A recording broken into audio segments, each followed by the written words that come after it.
dengan kita. Ada sudah sekitar 40 orang, 40-an lebih ini.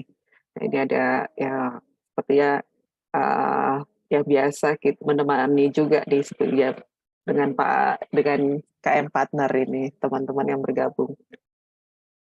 Baik, ini, siang hari ini kita sama-sama akan mendengar, penyajian yang cukup apik nih, menarik sekali, walaupun sudah lama kita dengar, tapi, eee, ini lebih kepada pekerjaan konstruksi ya, Bapak Ibu ya. Jadi hari ini kita akan dengarkan. Ini kita sapa dulu nih Pak Made Sudarsana sudah baru bergabung tadi, siang ini, kemudian Siap. ini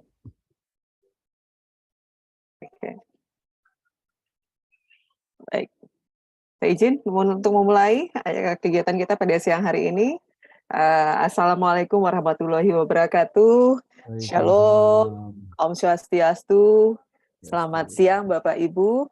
Eee, Senang sekali pada siang hari ini, Jumat tanggal 24 Februari 2023 sesuai dengan, apa yang telah disampaikan dari KM Partner bahwa kita akan bersama, eee, mengikuti webinar dan webinar ini yang sungguh luar biasa adalah webinar yang gratis bagi Bapak Ibu. Jadi sangat rugi kalau tidak hadir, apalagi materinya adalah materi yang, sepertinya asing di telinga kita. Nah, ini yang menjadi hal yang menarik yang kita harapkan nanti kita akan dapat, sajian-sajian, apik gitu ya di dalam, proses, pengadaan barang jasa, khususnya untuk pekerjaan konstruksi. Kalau kita selama ini mengenal pekerjaan konstruksi yang biasa-biasa saja, tetapi hari ini kita akan disajikan satu titik, kita mempelajari strateginya lebih khusus lagi terkait dengan penyelenggaraan pekerjaan konstruksi melalui supply by owner. Dan pada siang hari ini kita akan, seperti yang sudah disampaikan oleh, teman-teman dari KM Partner melalui, publikasinya. Di sini hari ini ada Pak Fani Duha, tapi nanti saya akan, memperkenalkan beliau. Sebelumnya kita akan mulai dulu dengan, 1 patah 2 patah kata dari, Direktur KM Partner kepada Pak Halid Mustafa. Kami persilahkan Pak Halid. Baik, Mbak Heni, terima kasih banyak. Bismillahirrahmanirrahim. Assalamualaikum warahmatullahi wabarakatuh. Waalaikumsalam warahmatullahi Selamat wabarakatuh. siang, salam sejahtera untuk kita semua. Shalom, Om Swastiastu, Om Namo Swastiastu. Buddhaya, salam kebajikan, dan salam sehat Bapak dan Ibu. Puji syukur kita panjatkan kehadirat Tuhan Yang Maha Kuasa yang masih memberikan kita kesehatan, kesempatan, dan keselamatan sehingga dapat bersua pada siang hari ini dalam rangkaian acara webinar yang akan membahas tentang masalah strategi penyelenggaraan pekerjaan konstruksi melalui supply by owner. Bapak dan Ibu, webinar ini juga sudah kami sampaikan pada webinar yang lalu, minggu lalu. Bapak dan Ibu, dan ini merupakan serial yang kami laksanakan dari KM Partner yang bertujuan tidak lain dan tidak bukan untuk terus memberikan informasi terbaru kepada Bapak dan Ibu di tempat ini di dunia pengadaan barang dan jasa tentang kebijakan-kebijakan maupun strategi maupun ilmu-ilmu terbaru dalam bidang pengadaan barang atau jasa. Bapak dan Ibu, seperti kita ketahui bersama bahwa saat ini proses pengadaan barang dan jasa kita ini mulai bergeser. Yang tadinya full dengan sistem konvensional, sekarang mulai berarah kepada menggunakan sistem digital. Bahkan Bapak dan Ibu, 4 hari yang lalu, itu sudah dikeluarkan Perpres nomor 17 tahun 2023, ya. 4 hari yang lalu ada Perpres nomor 17 tahun 2023 tentang percepatan transformasi digital di bidang pengadaan barang atau jasa pemerintah. Di mana dalam percepatan transformasi digital ini, Bapak dan Ibu sudah langsung melibatkan pihak daripada non-LKPP, yaitu PT Telkom Indonesia, Bapak dan Ibu. Walaupun sebenarnya sih, bocoran juga ini Mbak Heni nih, ya Bapak dan Ibu silakan menunggu webinar KM karena kami akan membahas khusus masalah Perpres tersebut. Ya Bapak dan Ibu, narasumbernya sudah ada dan seterusnya. Jadi tetap seperti biasa, kami akan terus menjadi hal yang terdepan untuk menyampaikan hal tersebut. Bapak dan Ibu, di sisi lain, dengan informasi yang lalu, mungkin Bapak Ibu juga mendengarkan webinar kami yang lalu tentang masalah e-katalog, e-purchasing untuk pekerjaan konstruksi. Salah satu strategi yang saat ini sedang didorong oleh pemerintah adalah proses penyelenggaraan pengadaan pekerjaan konstruksi melalui konsep supply by owner. Di mana dalam supply by owner ini, Bapak dan Ibu, ini pengguna jasa, dalam hal ini pemerintah, itu membeli sendiri bahan atau material untuk pekerjaan konstruksi dan nanti untuk penyedia jasa yang fokus terhadap penyelenggaraan jasanya, proses gelarnya. Nah, bagaimana itu Bapak dan Ibu? Terima kasih banyak Pak Fani sudah meluangkan waktu pada siang hari ini. Beliau akan berbagi tentang strategi penyelenggaraan pekerjaan konstruksi melalui supply by owner. Kenapa Pak Fani? Wah, beliau di Kementerian PUPR, Bapak dan Ibu. Kalau bicara masalah konstruksi ya sumber utamanya ya hanya di Kementerian PUPR. Jadi sekali lagi Bapak dan Ibu, terima kasih banyak atas kepercayaan dan waktu yang Bapak dan Ibu luangkan pada siang hari ini untuk bersama-sama mengikuti kegiatan dari KM Partner. Dan atas nama KM Partner, sekali lagi kami ucapkan terima kasih dan permohonan maaf apabila dalam penyelenggaraan acara-acara dan kegiatan KM Partner ada hal-hal yang dianggap kurang bagi Bapak dan Ibu. Terima kasih Bapak dan Ibu, selamat belajar, selamat berdiskusi, selamat mengikuti webinar ini. Wabillahi taufiq wal hidayah. Wassalamualaikum warahmatullahi wabarakatuh dan salam pengadaan. Salam pengadaan. Terima kasih Pak Khalid, luar biasa. Dari sambutan dari yang disampaikan oleh Pak Khalid Mustafa tadi, ada beberapa hal yang kita menjadi target. Yang pertama dari target KM Partner bahwa ini adalah serial, jadi kita akan tunggu serial-serial berikutnya. Terutama tadi setelah ini ada satu bocoran yang disampaikan Pak Khalid bahwa KM Partner akan membahas tentang Perpres 17 tahun 2023. Jadi ditunggu ya Bapak Ibu ya, nanti tetap bergabung dengan KM Partner untuk webinar-webinar berikutnya. Tidak berpanjang kata, saya akan memberikan waktu, ruang dan waktu untuk Bapak Ibu berdiskusi dan saya tidak akan memotong penyajian nanti. Saya akan berikan kesempatan seluas-luasnya pada penyaji Pak Fani Duha nanti untuk menyampaikan materi, karena kalau kita potong terlalu banyak di awal nanti Bapak Ibu tidak memiliki kesempatan yang banyak karena kita punya waktu lebih kurang 1,5 jam. Nanti kita akan sampai di 15.30 untuk kegiatan webinar kita pada siang hari ini sampai dengan sore hari ini. Nah, jadi harapannya Bapak Ibu mungkin kita perlu sampaikan rule-nya pada kesempatan hari ini. Pak Fani Duha nanti berkesempatan untuk menyampaikan materi terkait dengan strategi penyelenggaraan supply by owner untuk pekerjaan konstruksi ini.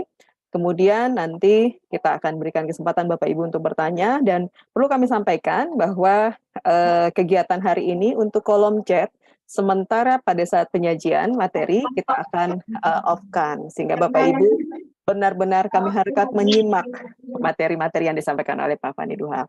Baik, kita akan mulai dan sebelum Pak Fani Duha untuk menyampaikan, saya perlu menyampaikan tegas lagi bahwa Pak Fani Duha ini adalah orang yang tepat seperti yang disampaikan Pak Khalid tadi, bahwa Pak Fani Duha ini memiliki pengalaman-pengalaman yang di bidang konstruksi khususnya karena beliau adalah saat ini menjabat Kepala Balai Pelaksana Pemilihan Jasa Konstruksi di wilayah Kepulauan Riau.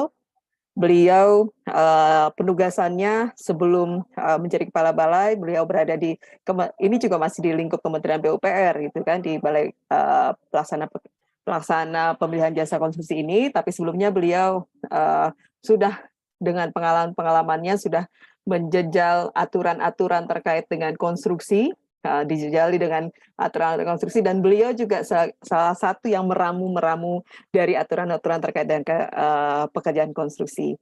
Baik, kalau Bapak Ibu pernah mendengar Peraturan Menteri PUPR nomor 14 2020, beliau adalah salah satu anggota tim penyusunnya. Nah, mungkin masih banyak lagi Permen PU, nanti lebih jauh Bapak Ibu akan lebih kenal, nanti Pak Fani Duha berkesempatan langsung menyampaikan apa saja selain apa materi hari ini, tetapi Pak Fani Duha akan memperkenalkan dan kita semakin yakin gitu Pak Fani Duha memberikan ilmu ini kepada Bapak Ibu dan ilmu ini kita harapkan bermanfaat pada Bapak Ibu semua. Baik, Pak Fani Duha, saya sudah siap ya untuk penyajian materi? Ya, siap Ibu. Siap, baik Bapak Ibu, kita berikan kesempatan seluas-luasnya pada Pak Fani Duha, layar dan waktu kami persilahkan Pak Fani. Nanti kita akan menyesuaikan Baik, saja waktu tanya jawabnya ya. Yang penting siap, siap. materinya tersampaikan sampai tuntas.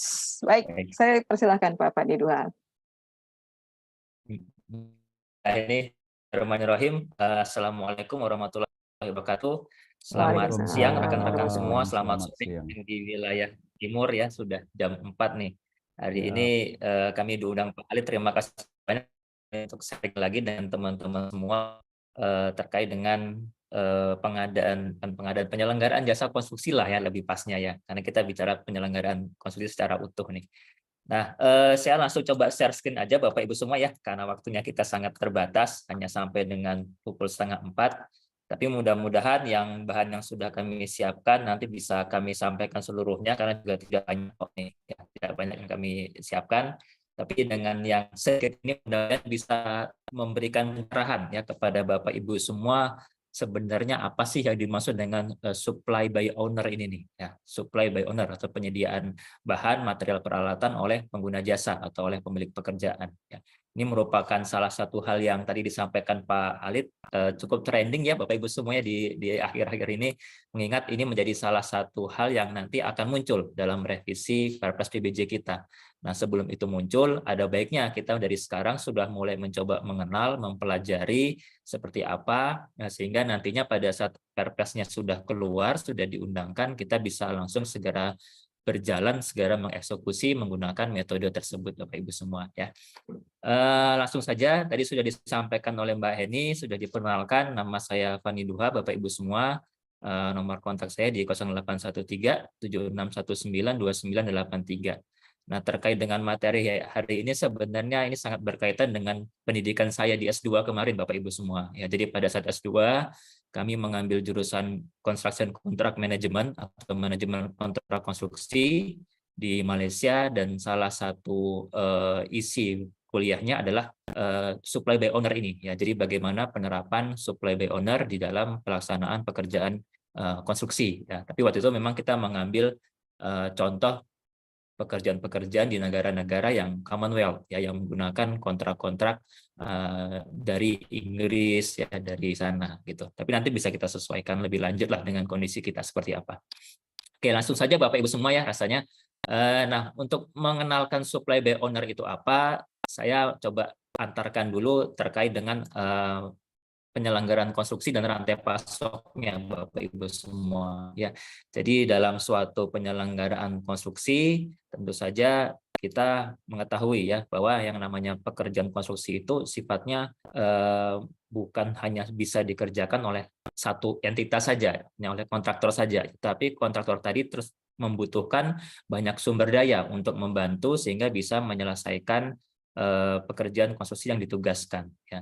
Jadi ketika pengguna jasa, pemilik pekerjaan berkontrak dengan kontraktor, maka ada banyak sumber daya yang perlu disiapkan oleh kontraktor tersebut. Ya, ada sumber daya tenaga kerja, ada sumber daya untuk menyiapkan peralatannya, ya, ada yang perlu mencari suplai material, bahan dan sebagainya, yang kemudian nanti perlu diorganisasikan sedemikian rupa sehingga masing-masing unsur tadi itu bisa saling bekerja sama, saling menyatu untuk bisa menghasilkan suatu pekerjaan konstruksi.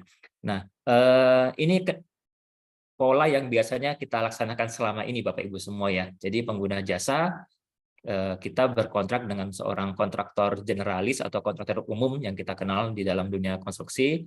Nah, nanti kontraktor generalis inilah yang kemudian nanti mereka yang akan mengorganisasikan, yang mencari rantai pasoknya, yang mencari siapa yang produsen atau pemasok mana yang bisa menyiapkan tenaga kerjanya, ya, yang mencari mandornya, yang mencari tenaga kerjanya. Kemudian kontraktor inilah nanti yang akan mencari vendor-vendor untuk mensuplai bahan material yang diperlukan, ya, termasuk juga mencari vendor yang akan membantu untuk menyiapkan peralatan-peralatan kerja. Nah, itu semuanya diorganisasikan oleh kontraktor, ya, oleh kontraktor umum. Nah, ini pola seperti ini pola yang paling banyak kita gunakan selama ini, ya, dan memang ini pola yang paling umum lah ya digunakan di dalam dunia konstruksi. Tapi kemudian memang ada beberapa tantangannya ya ketika menggunakan pola seperti ini. Ya, pertama misalkan dianggap ada inefisiensi biaya. ya. Dari mana? Dari pembelian material, bahan, ya, atau pekerjaan-pekerjaan subkon ketika itu diadakan oleh kontraktor utama, ya. Karena wajar saja ya, ketika kontraktor utama kita berikan mereka kewenangan untuk mencari supplier, untuk membeli sendiri material, memberi sendiri bahan. Mereka tentu ketika menjual ke pengguna jasa tentu akan melebihkan, ya, akan menambahkan profit di sana. Jadi bukan harga dasar dari produsen atau vendor material itu yang kemudian ditawarkan ke pengguna jasa, tapi pasti ada kelebihannya, ya, ada profitnya. Jadi kontraktor itu tetap mengambil profit, selain dari profit yang total dari pekerjaan, mereka juga mendapatkan profit keuntungan dari pengadaan bahan dan material ini. Sehingga ketika diserahkan ke kita akan ada semacam inefisiensi biaya ini. Menurut pengguna jasa bisa jadi akan lebih murah nih biaya penyelenggaraannya ketika bahan tadi, material tadi dibeli langsung oleh owner untuk pekerjaan tersebut, ya. Kemudian juga tantangan yang kedua adalah ketika diperlukan waktu yang cukup lama, ya, untuk menyiapkan bahan material yang akan digunakan. Misalkan ada pekerjaan flyover di mana akan menggunakan material pracetak nih, ya. Pernah ada kejadian di mana ketika pelaksanaan tender untuk mencari kontraktor untuk mengerjakan flyover ini, tendernya itu memakan waktu yang cukup lama, ya, bahkan sempat harus diulang. Nah, ketika tender ini diulang atau memakan waktu yang lama, seringkali akan memaksa untuk memangkas waktu pelaksanaan pekerjaan, ya, karena mungkin terikat dengan tahun anggaran, harus selesai di tahun itu misalkan, sehingga waktu yang tadinya cukup lama, panjang untuk bisa menyiapkan seluruh bahan material pracetak tadi, tapi karena tendernya sudah memakan waktu yang cukup lama, akhirnya terpangkas nih, ya, waktu penyelenggaraan fisiknya. Nah, sehingga ketika dipaksakan harus dengan pracetak, menjadi khawatir juga nih, ya, pengguna jasa, bisa nggak nanti ketika sudah berkontrak dengan kontraktor, nanti kontraktornya punya cukup waktu untuk memanage, untuk mendapatkan material pracetak tadi. Nah, ini salah satu tantangan ketika konsepnya dilakukan bahwa material, peralatan, bahan semuanya dilaksanakan oleh organisasi kontraktor tadi. Ya, artinya hal-hal terkait dengan material, bahan peralatan tadi baru bisa diadakan ketika kontraktornya sudah dapat, kan, sudah didapatkan. Nah, Bapak Ibu semua, dengan konsep supply by owner, hal-hal tadi itu bisa kemudian menjadi salah satu menjadi SBO ini menjadi salah satu solusi untuk mengatasi permasalahan tadi. Nah, supply by owner ini sederhananya adalah tadi disampaikan Pak Halid, ya, bahwa pengguna jasa, pemilik proyek, pemilik pekerjaanlah yang menyediakan bahan baku, bahan material, peralatan, ya, atau barang-barang untuk melaksanakan pekerjaan konstruksi. Ini salah satu definisi yang kami ambil dalam Peraturan LKPP nomor 5 tahun 2022. Jadi di Perlem 5 2022 ini sudah secara aturan dituliskan, ya, ada metode supply by owner di situ. Nah, definisinya adalah dibahasakan menjadi penyediaan oleh pemilik, ya. Tapi saya suka sih menggunakan bahasa asing yang kita kenal SBO lah, ya. Jadi SBO ini adalah suatu pekerjaan di mana penyediaan bahan baku, material, dan atau barang peralatan disiapkan oleh pemilik pekerjaan, ya. Jadi bisa tadi kami sampaikan material semennya atau material pracetaknya, ya, atau ada peralatan-peralatan berat yang mau dipasok oleh pengguna jasa, itu bisa kemudian diterapkan, ya, melalui mekanisme supply by owner. Sebenarnya SBO ini juga bukan hal yang baru Bapak Ibu semua, ya, dalam dunia konstruksi. Ya, ini sudah sering digunakan sebenarnya, hanya mungkin belum tertuang dalam aturan secara tegas, ya, sehingga kemudian rekan-rekan juga menjadi khawatir nih, ya, sering menanyakan, boleh nggak Pak kalau nanti pengadaan, misalkan ada pekerjaan pipa air bersih, boleh nggak kalau pengadaan pipanya kami pisahkan sendiri dari pengadaan barang, ya. Sebenarnya boleh-boleh saja Bapak Ibu semua, tapi karena waktu itu belum tertulis, kemudian menjadi keraguan nih bagi beberapa pihak. Apakah bisa dipisahkan atau memang harus menjadi satu dalam pekerjaan konstruksinya, ya. Ini sekarang sudah dituliskan dalam aturan dan mungkin nanti mudah-mudahan dalam revisi Perpres juga sudah muncul bahwa intinya pengguna jasa itu boleh-boleh saja, ya, ketika mereka akan memutuskan untuk mensuplai atau memasok bahan, material, dan peralatan. Tidak harus semua bahan, ya, tidak harus semua material atau tidak harus semua peralatan disuplai, ya, bisa saja terhadap material-material tertentu saja. Ya, itu bisa dilakukan melalui mekanisme supply by owner ini. Jadi intinya di sini nanti pengguna jasalah yang akan belanja, ya, yang akan shopping terkait dengan barang-barang material itu, ya. Jadi bukan lagi oleh kontraktor, ya, tapi pengguna jasa, pemilik pekerjaan lah yang akan mencari vendor-vendor, mencari supplier, mana nih yang paling memenuhi spesifikasi, mana yang harganya paling sesuai, paling efisien, itulah yang kemudian nanti dilakukan, disiapkan oleh pengguna jasa, ya, oleh pemilik pekerjaan. Gitu. Oke, lanjut. Jadi itu pengertian sederhananya Bapak Ibu semua. Nah, ini ada beberapa contoh ya. Saya coba ambil contoh yang sederhana saja dari Dinas Bina Marga DKI ini ya. Waktu itu kami pernah mengikuti juga salah satu penjelasan dari teman-teman di Dinas Bina Marga DKI, salah satu contoh penerapan supply by owner yang sederhana saja ya. Jadi ada pekerjaan pembangunan trotoar. Nah, di sini PPK ini nanti dia akan melakukan 2 kontrak ya. Pertama adalah kontraktor melakukan kontrak dengan kontraktornya, dengan penyedia jasa konstruksi yang dia tugasnya untuk melaksanakan pekerjaan pembangunan trotoar tersebut ya.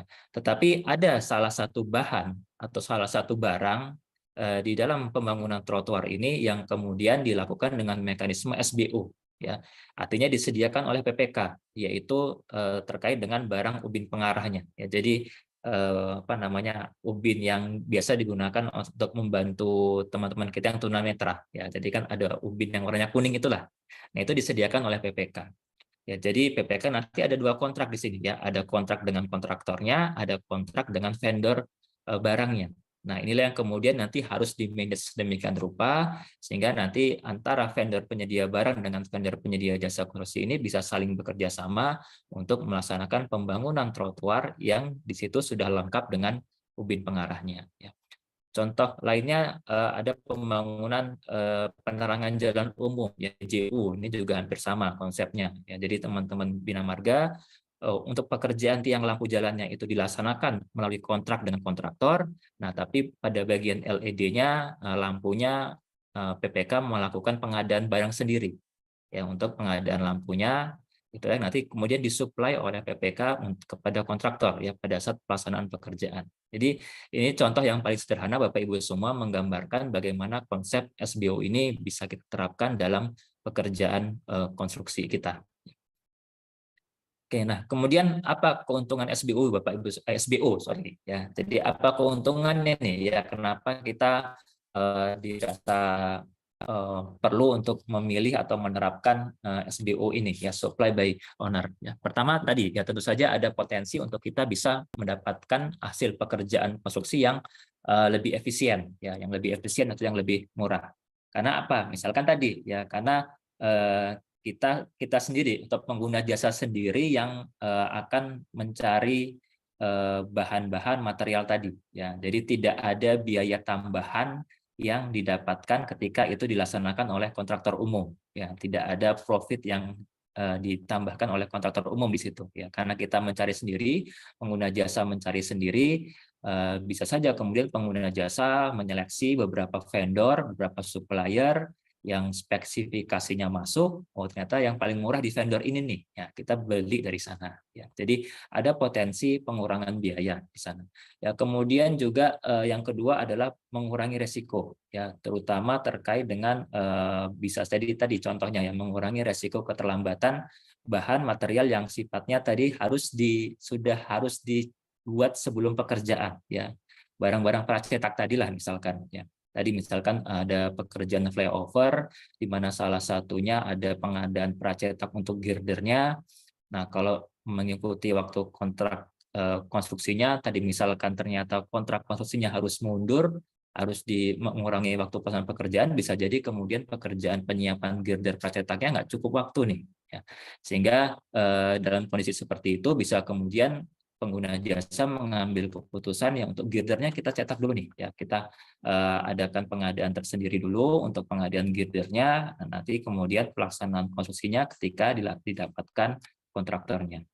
Jadi ada hal yang bisa kita lakukan ketika terjadi hal-hal seperti itu.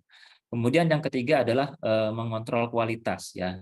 Dengan pengguna jasa memilih sendiri pemasok atau produsen bahan atau material tadi, ya rasanya pengguna jasa kan lebih aware nih ya. Pengguna jasa tentu ingin memastikan setiap bahan material yang didatangkan, yang digunakan itu adalah material yang terbaik ya, yang sesuai dengan spesifikasi. Jadi menghindarilah oknum-oknum kontraktor yang nakal di sini ya, yang kemudian mengambil keuntungan dari sempurnaan pengawasan dari konsultan pengawas atau PPK yang biasanya mencuri-curi spek. Nah, di sini bisa dihindari ya untuk material-material bahan yang memang itu sangat penting. Nah, bisa kemudian dipastikan pengguna jasa itu memilih bahan material yang terbaik ya, tidak ada pencurian spesifikasi lah di sini karena semuanya dilakukan oleh pengguna jasa. Jadi kualitas hasil bangunannya nanti diharapkan ya lebih sesuai dengan spesifikasi yang sudah ditetapkan.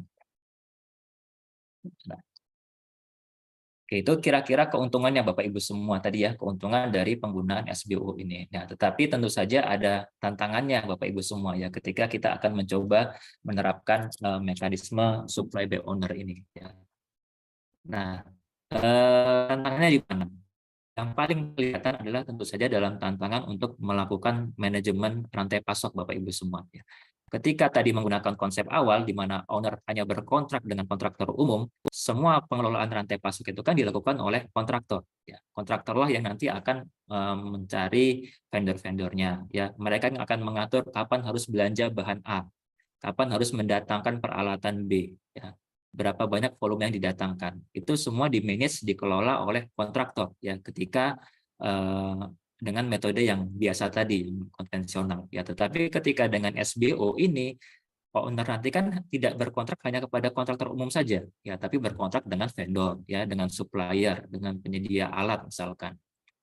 Yang masing-masing itu tentu kan penggunaan di lapangan nanti sangat bergantung kepada pelaksanaan pekerjaan kontraktor umum ya. Jadi PPK di sini ya harus mengelola ya kapan kemudian barang ini harus didatangkan yang SBO ini, kapan alat yang melalui SBO ini harus didatangkan ke lapangan ya. Nah, semakin banyak bahan material barang peralatan yang dilaksanakan dengan mekanisme SBO tentu saja akan semakin membutuhkan kemampuan pengetahuan manajemen rantai pasok lagi ya. Jadi apa namanya? Lebih rumit lah ya daripada pengaturan yang biasanya. Kalau biasanya kan kita pokoknya kita serahkan kepada kontraktor, kita tinggal mengawasi saja kan ketika material didatangkan kita cek sesuai tidak ya pekerjaannya sesuai tidak mutunya. Jadi hanya sekedar mengawasi apa yang dilaksanakan dengan kontraktor. Tapi dengan SBO ini kita ikut terlibat ya. Kita ini pengguna jasa maksud saya.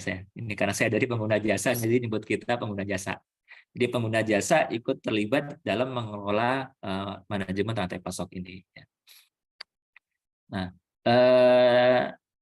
untuk itu sebenarnya Bapak Ibu semua ya, ketika memang pekerjaannya nanti cukup besar, ya kemudian cukup banyak material, bahan peralatan yang akan dilaksanakan dengan mekanisme SPO, sebaiknya pengguna jasa dibantu oleh oleh badan usaha konsultan manajemen proyek atau MK ya.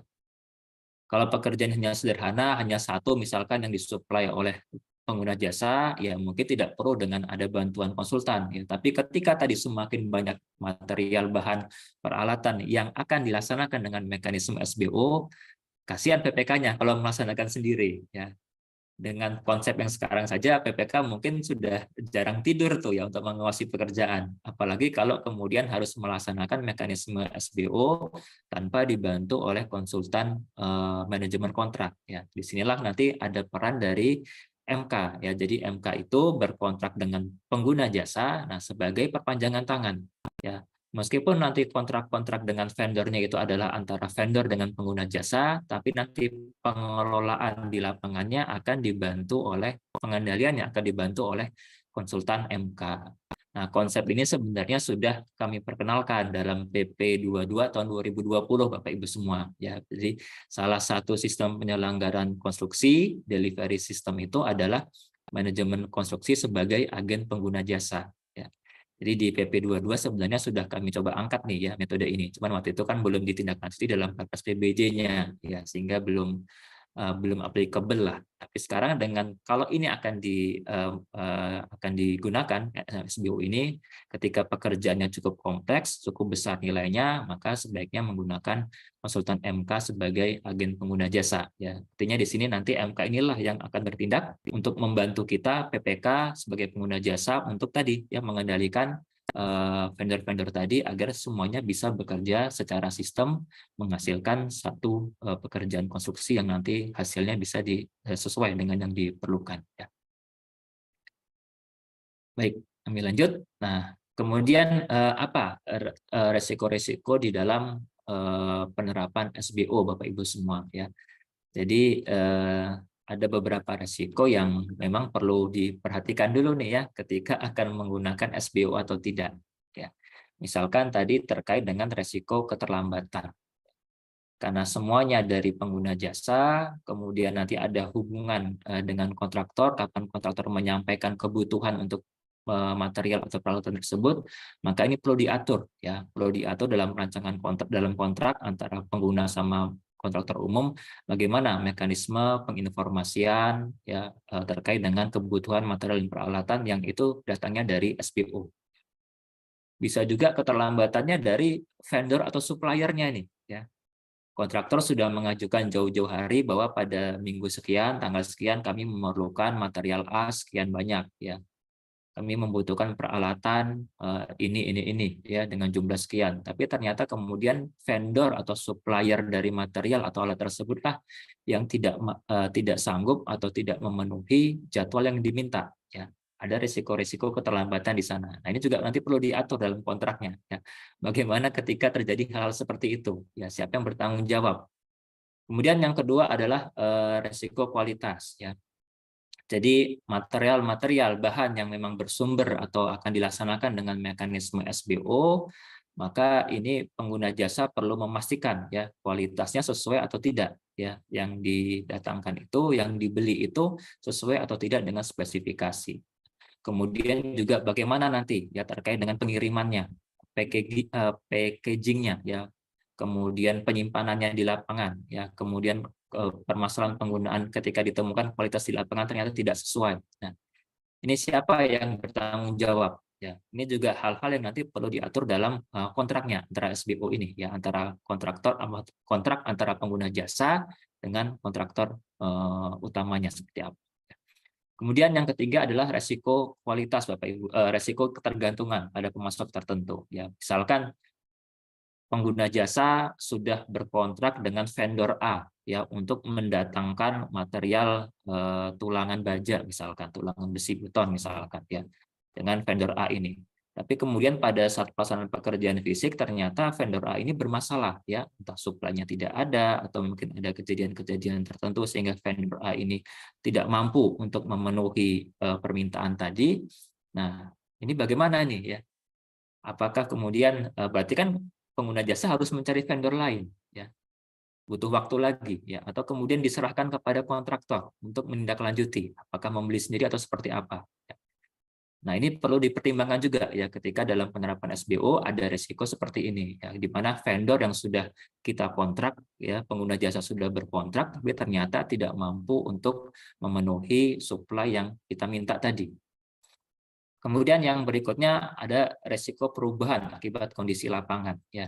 Karena kita tahu dalam pekerjaan konstruksi ini sangat jarang sekali antara 100% antara yang dirancang dengan yang diselesaikan itu 100% sama ya. Pasti akan ada perubahan-perubahan akibat kondisi lapangan. Nah, bisa saja kemudian perubahan-perubahan pada bahannya atau pada peralatan yang dibutuhkan. Ya, ini juga perlu dijadikan perhatian juga ya ketika menyusun rancangan kontraknya nanti. Ya. Nah, ini adalah Bapak Ibu semua ada resiko biaya ya, resiko penambahan biaya yang ketika hal-hal ini tadi gagal dimitigasi, gagal diatur dalam kontrak itu bisa menjadi tidak terkendali. Jadi hal-hal yang tadinya kita harapkan dengan SBO ini akan lebih efisien, tapi bisa jadi kemudian justru berdampak penambahan biaya yang lebih besar daripada ketika kita lakukan kontrak secara biasa, kita serahkan sepenuhnya kepada kontraktor umum yang untuk melaksanakan pengendalian rantai pasok ini.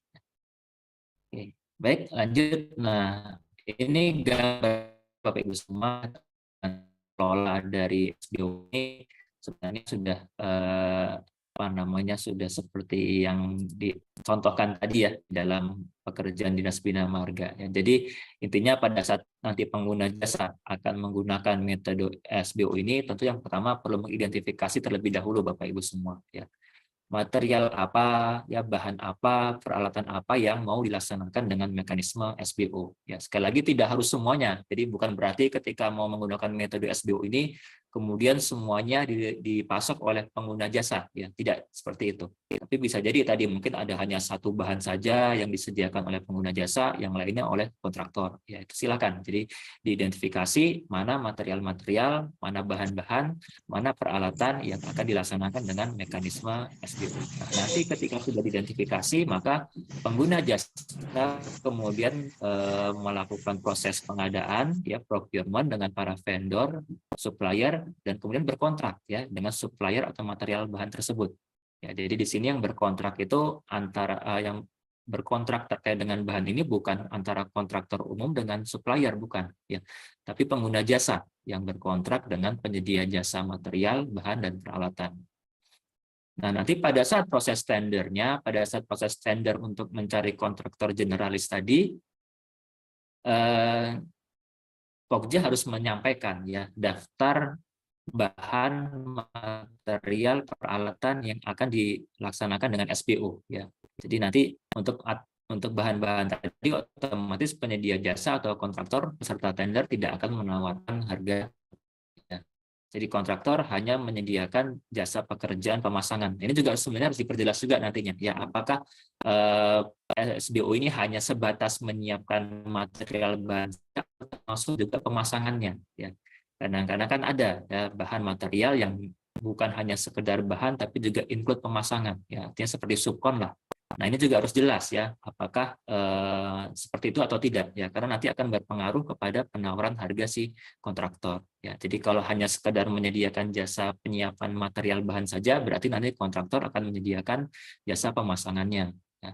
Tapi kalau semuanya sudah diselesaikan, dipasang oleh supplier, nanti mungkin kontraktor hanya sekedar menambahkan jasa manajemen saja ya untuk mengendalikan, mengordinasikan pekerjaan di lapangan.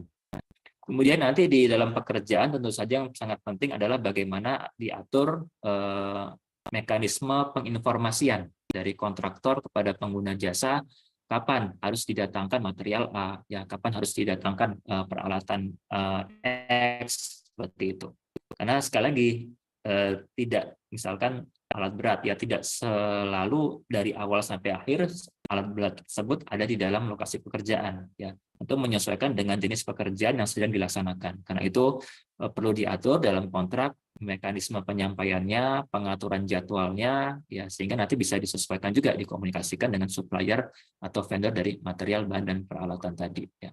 Jangan sampai kemudian hal ini bisa menyebabkan keterlambatan pekerjaan ya.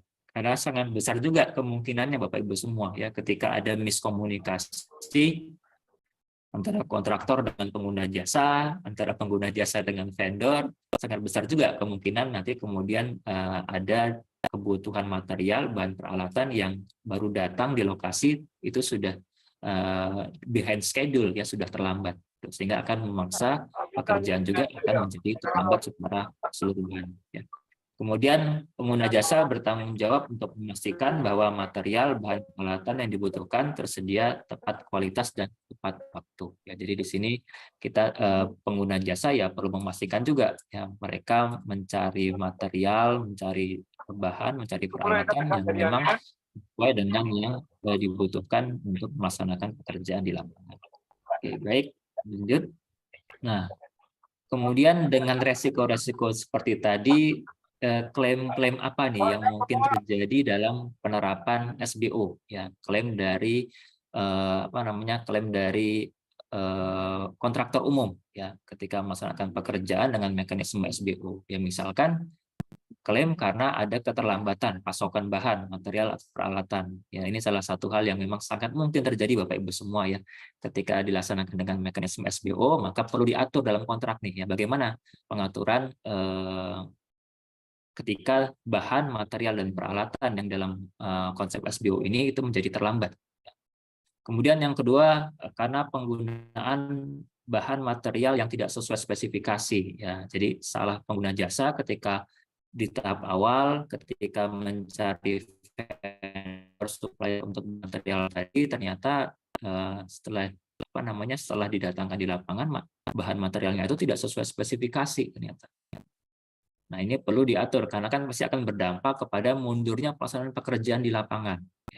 Kemudian berikutnya klaim karena tidak ada dokumen teknis. Ya, jadi misalkan ada bahan material yang pada saat pengerjaan di lapangannya membutuhkan penjelasan lebih lanjut dari si vendor. Ya, mungkin butuh tenaga terampil atau butuh tenaga pendukung lah dari vendor itu untuk bisa melaksanakan pekerjaan. Tapi ternyata itu tidak ada, ya tidak ada bantuan atau penjelasan dalam kontrak juga, sehingga kemudian si kontraktor ini juga menjadi kesulitan nih ya, yang tadinya tidak menyiapkan tenaga pendukung untuk membantu melaksanakan pekerjaan yang menggunakan bahan material tadi, mereka kemudian harus menambahkan. Nah, ini mungkin ada penambahan biaya jadinya, ya ada klaim untuk menambah biaya. Kemudian juga tadi masalah kualitas tentu saja ya. Apakah kualitas bahan material yang didatangkan itu sesuai atau tidak ya dengan mutu yang diharapkan. Nah, ini yang perlu nanti diatur lebih lanjut di dalam kontrak. Jadi kalau saya lihat memang butuh penguatan dalam penyusunan kontraknya nanti Pak Sudarsana nih ya, terutama ketika akan menerapkan SBO ini.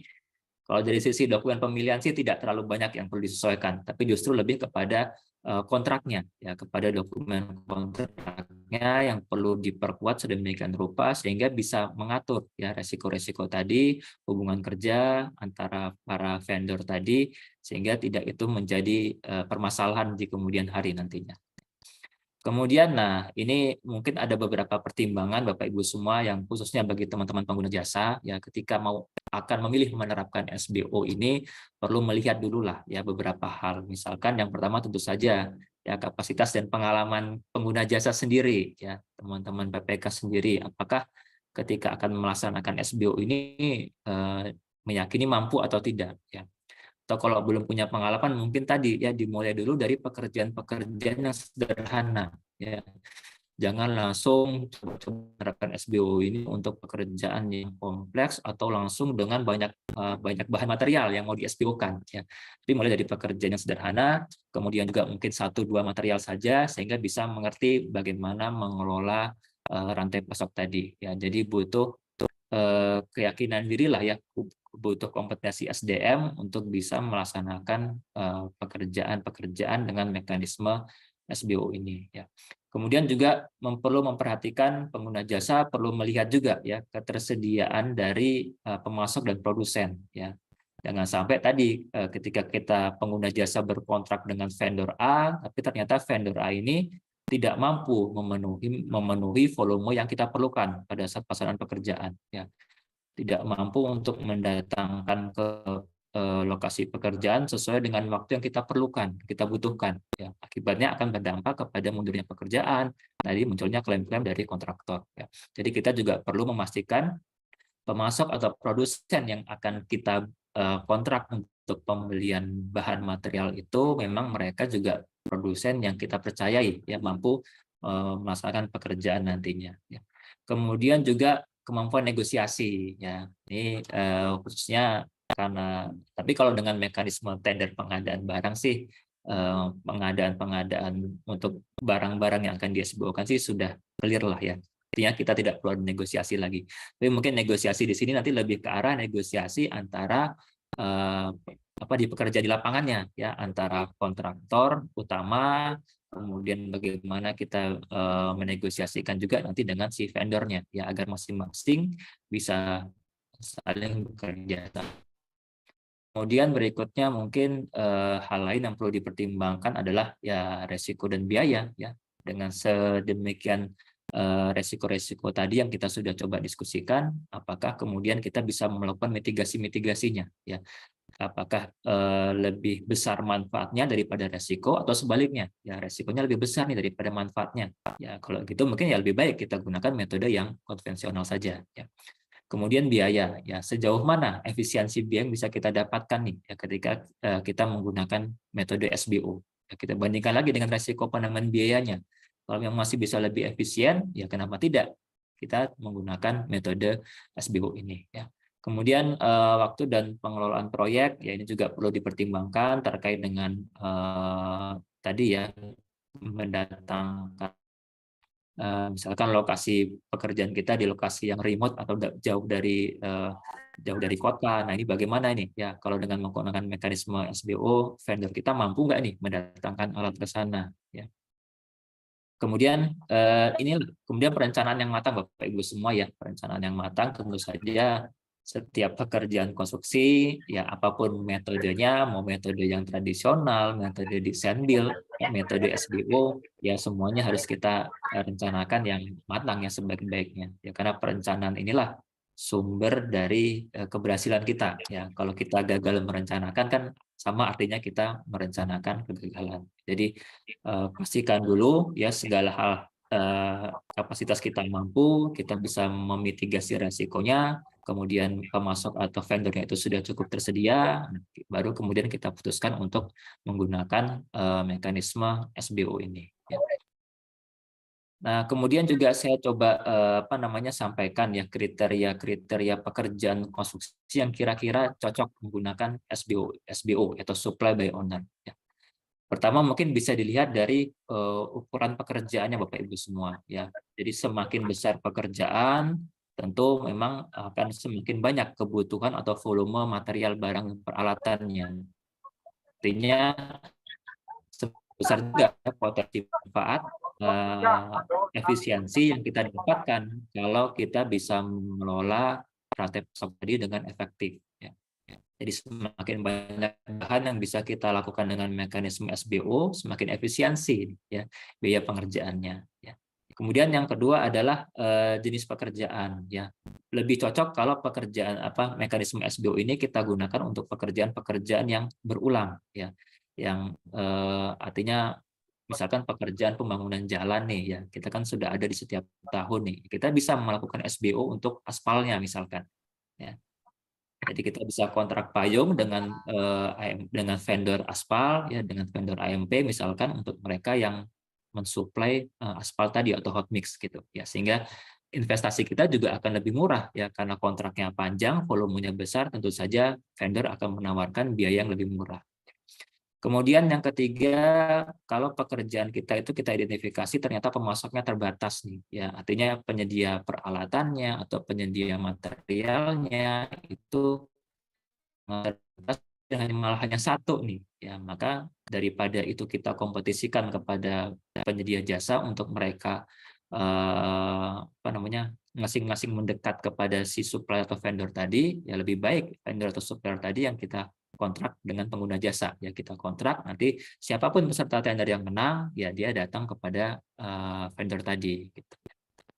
Kemudian kompleksitas pasokan ya, jadi kalau memang ternyata tadi misalkan contoh pengadaan girder atau lainnya itu memerlukan persyaratan kualitas yang tinggi atau memerlukan waktu yang cukup panjang untuk menyiapkannya, ya lebih baik daripada menunggu dapat kontraktornya, kita bisa lakukan melalui mekanisme SBO tadi ya. Jadi kita berkontrak dulu dengan supplier vendor untuk menyiapkan gelagar atau menyiapkan pracetak sehingga nanti ketika sudah dapat kontraktornya, material tadi juga sudah siap untuk digunakan di lapangan ya, tinggal didatangkan ke lapangan saja ya.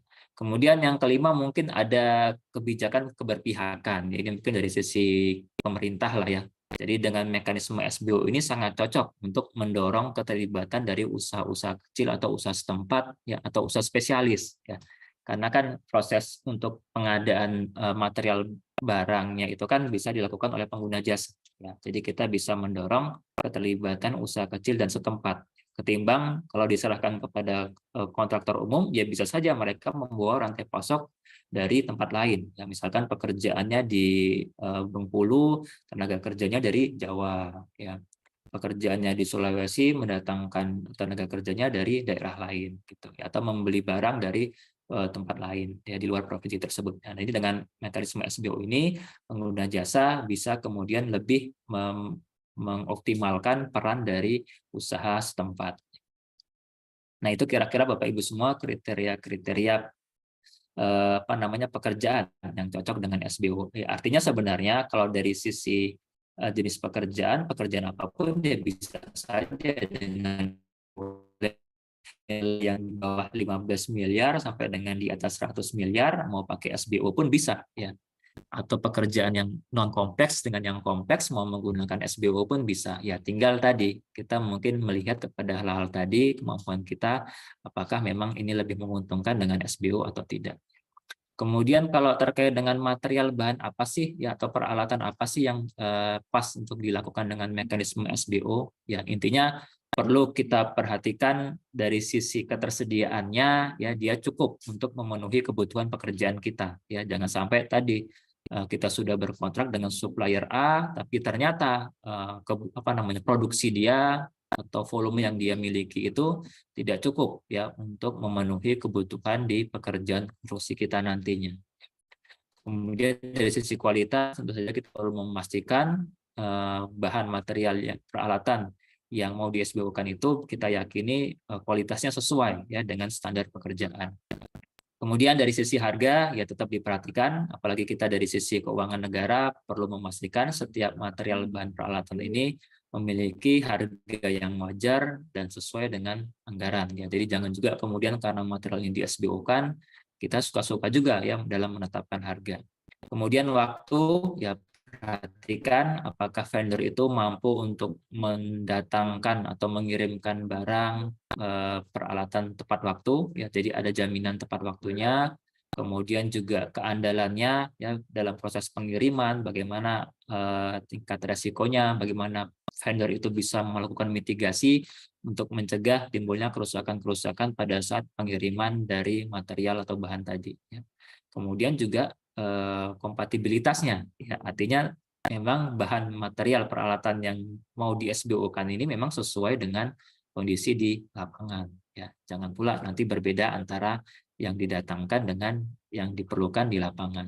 Itu bisa kemungkinan itu akan ada Bapak Ibu semua ya. Jadi tidak cocok antara spesifikasi dengan yang didatangkan di lapangan. Oke, kemudian mungkin sedikit lagi, 5 menit lagi, habis itu kita coba diskusi lebih lanjut Bapak Ibu semua. Nah, terkait dengan resiko-resiko tadi, nah bagaimana nih ya beberapa cara untuk kita bisa mengurangi atau memperkecil lah resiko-resiko ini tidak kemudian terjadi ya di dalam pekerjaan kita nantinya. Pertama tentu saja kita sebagai pengguna jasa ya harus melakukan pemilihan supplier ya, pemilihan vendor yang memang sesuai dengan standar waktunya ya, standar kualitas yang kita perlukan gitu ya. Jangan sampai tadi kita dapatkan juga supplier atau vendor yang ternyata bermasalah di lapangan. Ya mungkin dengan mekanisme e-katalog bisa dilakukan ya, kalau kita sudah punya punya vendor atau supplier yang selama ini kita percayai kinerjanya bagus dan itu ada di katalog, ya kita bisa lakukan melalui mekanisme pengadaan melalui katalog. Kemudian yang kedua memperhitungkan lead time ya tadi, artinya kalau memang ada barang-barang yang memang harus sudah disiapkan sebelum pelaksanaan pekerjaan konstruksi, nah itu kita pertimbangkan juga ya siapa vendor yang mampu untuk melaksanakan lebih awal daripada yang diperlukan tadi. Kemudian terkait dengan mengelola persediaan, ya jadi pengguna jasa harus memperhitungkan ketersediaan dari volume material tadi, ya cukup atau tidak. Ya, jadi dicek ketika nanti misalkan di tanggal sekian volumenya harus ada sekian, ya di tanggal sekian sampai dengan sekian nanti volume yang dibutuhkan sekian, ya si vendor ini mampu tidak ya memenuhi kebutuhan-kebutuhan tadi. Kemudian juga dicek kontraknya, ya ini terutama Bapak Ibu semua ya, bagaimana pengguna jasa harus menyusun kontrak yang katakan bahwa ini nanti akan dirasakan dengan mekanisme SPO, kemudian bagaimana hubungan kerjanya antara pengguna jasa dengan kontraktor, khususnya terkait dengan material bahan peralatan yang dilakukan dengan mekanisme SBO, kemudian bagaimana tanggung jawabnya, ya mulai dari kalau ada keterlambatan, kalau ada material yang rusak, ya dan sebagainya. Atau termasuk ketika nanti ada kegagalan konstruksi misalkan, ya bagaimana pertanggungjawabannya masing-masing. Ini harus dibuat secara jelas di dalam kontrak. Kemudian tentu saja ya harus dilakukan mitigasi resiko, ya mengelola resiko, ya memetakan resiko-resiko tadi kemudian menyusun mitigasinya, pengendalian resikonya, ya sehingga kemudian pada pelaksanaan pekerjaan nantinya resiko-resiko yang tadi sudah kita sampaikan itu bisa diminimalisasi, ya, sehingga tidak kemudian berdampak kepada pelaksanaan pekerjaan di lapangan. Dan terakhir kesimpulannya Bapak Ibu semua, kalau menurut kami yang pertama adalah metode SBO ini dapat menjadi alternatif ya untuk mendapatkan pekerjaan yang lebih efisien, meminimalkan biaya pengadaan barang, material, peralatan gitu. Dan juga pengguna jasa memiliki kendali penuh ya. Jadi pengen memastikan bahwa menggunakan material yang sesuai spesifikasi ya, tidak ada pengurangan spek di sana. Jadi punya kendali penuh untuk di situ, memastikan kualitas dari bahan atau peralatan yang akan disuplai. Kemudian juga yang kedua tadi ya, dari sisi kebijakan pemerintah, ya metode ini dapat menjadi alternatif kebijakan untuk lebih meningkatkan keterlibatan dari usaha lokal atau usaha-usaha spesialis ya, untuk membantu perekonomian daerah setempat juga ya. Artinya kalau ada proyek di sana ya uangnya mengalir juga ke sana ya, dengan kemudian ke daerah-daerah lain.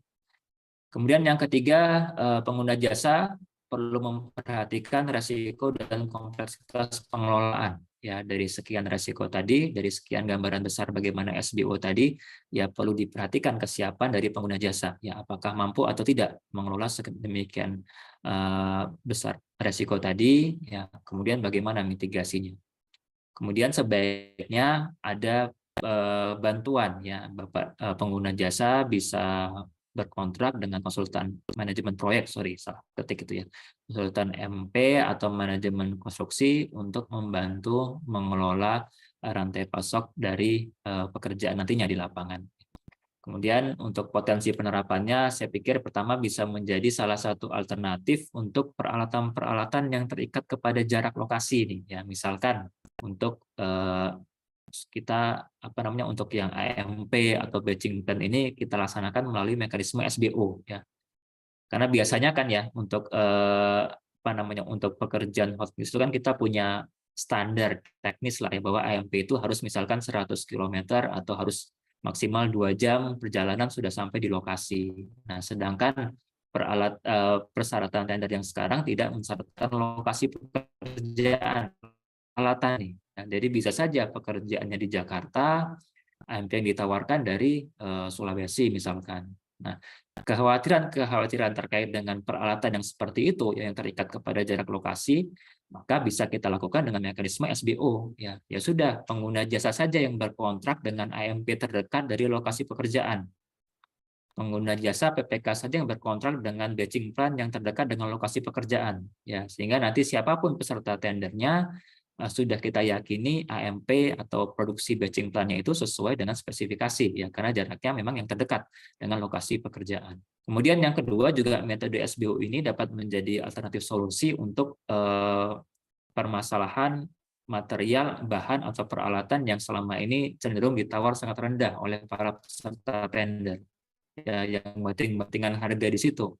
Ya ini kalau kita bisa identifikasi, kita petakan, ya biasanya barang atau material apa sih yang dibanting harganya, ya itu sudah kita laksanakan saja dengan mekanisme SBO, ya karena kita tidak yakin nih ketika dibanting nanti kualitasnya sesuai tidak dengan spesifikasi. Nah untuk material bahan seperti itu ya kita kemudian bisa lakukan dengan mekanisme SBO, ya karena kita sendiri yang akan mendatangkan material tadi, kita sendiri yang akan mendatangkan bahan tadi, ya, sehingga kita bisa yakini kebenarannya.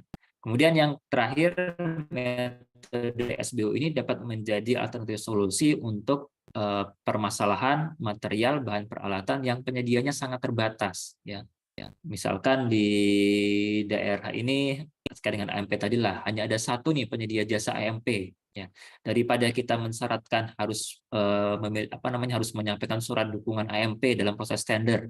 Nah, itu kan bisa menimbulkan persekongkolan tuh ya. Si AMP ini hanya mau menyediakan surat dukungan kepada peserta tender tertentu. Ya, artinya pengatur proses tender itu diatur bukan oleh kompetisi antara peserta, tapi kompetisi dari AMP-nya. Nah, untuk yang penyedia yang sangat terbatas, untuk menghindari terjadinya persekongkolan seperti itu, ya bisa kita lakukan dengan mekanisme SBO ini. Ya. Jadi AMP tadi kita yang berkontrak, ya, pengguna jasa yang berkontrak dengan penyedia jasa AMP yang hanya satu tadi, nanti siapapun pemenangnya ya kita supply AMP-nya, ya, sehingga proses tendernya itu kompetisinya tetap terjaga, ya, tetap terjaga kompetisi di dalam proses tender. Saya rasa itu ini yang bisa kami sampaikan sebagai pengantar diskusi terkait dengan supply by owner. Selanjutnya kami kembalikan ke Mbak Heni ya untuk membantu proses diskusi. Terima kasih. Baik, terima kasih Pak Fani Duha, dan ini apa yang disampaikan Pak Fani Duha ini betul-betul memberikan pencerahan untuk kita. Sepertinya Bapak Ibu di posisi layar saya masih banyak yang memang membuka open cam-nya Pak Fani, sehingga ini sepertinya memang satu yang menarik dan membuat penasaran. Kalau tadi saya di WA, ada temannya WA, kepo SBO gitu tadi kalimatnya. Ya, jadi baik, terima kasih Pak Fani, sekali lagi terima kasih untuk penyajian materinya, dan Bapak Ibu peserta webinar, kita akan masih memiliki waktu lebih kurang 30 menit ke depan, jadi kita gunakan kira-kira 20 menit ya. Nah, mungkin di akhir kita 10 menit untuk penutupan, kita akhir acara kita, tetapi kita masih punya waktu 20 menit untuk berdiskusi. Nah, sebelum berdiskusi ada saya perlu menyampaikan pada Bapak Ibu bahwa ada 10 hal yang disampaikan oleh Pak Fani terkait dengan SBO tadi. Yang pertama, Pak Fani sudah menyampaikan apa itu SBO, kemudian yang kedua keuntungan SBO itu, ketiga tantangannya, keempat resiko, kemudian yang kelima tata kelolanya pada saat kita harus menerapkan SBO tersebut. Lalu kita harus siap dalam menghadapi klaim juga terkait dengan penerapan SBO-nya. Lalu kita juga sudah disampaikan oleh Pak Fani juga pertimbangan dan kriteria terkait dengan bagaimana kita mau menggunakan SBO ini di dalam inovasi kita dalam berkontrak, dan yang tidak kalah penting adalah syarat-syarat material bahan peralatan yang tepat yang kita lakukan dengan SBO ini.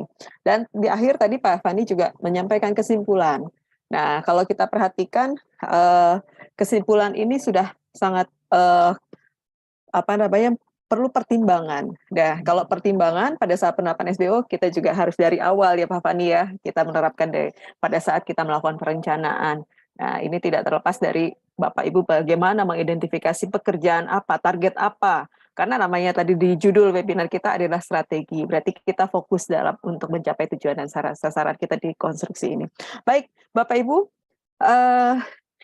kira-kira 20 menit kita akan berdiskusi dengan Pak Fani, dan mekanismenya seperti yang saya sampaikan bahwa di kolom chat sementara ini mungkin akan dibuka, tetapi silahkan Bapak Ibu yang ingin berdiskusi langsung boleh raise hand kalau mau berdialog langsung dengan diskusi dengan Pak Fani. Tetapi untuk mengantarkan diskusi ini saya juga punya pertanyaan nih Pak sama Pak Fani nih ya, boleh ya saya tanya dulu nih Pak Fani. Ya, Mbak. Kalau sebelum dari peserta nih, kalau saya lihat tadi dengan desain organisasi yang disampaikan Pak Fani, konvensional maupun desain organisasi pada saat kita mau menerapkan SBO ini sepertinya berbeda gitu ya. Nah, di sini kira-kira kita ambil yang lebih kepada yang fungsional sepertinya ya Pak Fani ya. Organisasi fungsionalnya. Mungkin kalau pertanyaan saya nanti kapan sih kita harus desainkan, apakah pada saat kita karena ini pengalaman dari PUPR ya Pak ya, Kementerian PUPR yang sudah menerapkan, walaupun mungkin sudah pernah, tapi kan pekerjaannya kecil-kecil nih, kayak misalnya kayak swaklola mungkin si pemilik ya Pak ya. Nah, kalau ini kan lewat penyedia semua nih, Nah, kalau kita desain organisasinya nih Pak, karena pucuk pimpinannya di organisasi ini si PPK ini tadi disampaikan sama Pak Fani, wah kayaknya harus punya kapasitas dan kapabilitas. Nah, perlu nggak nih Pak kompetensi-kompetensi khususnya nih untuk membangun suatu organisasi fungsional di SBO ini Pak? Silakan Pak Fani. Mungkin ini dulu pertanyaan mengawal dulu nih. Sepertinya udah 2 lagi yang raise hand.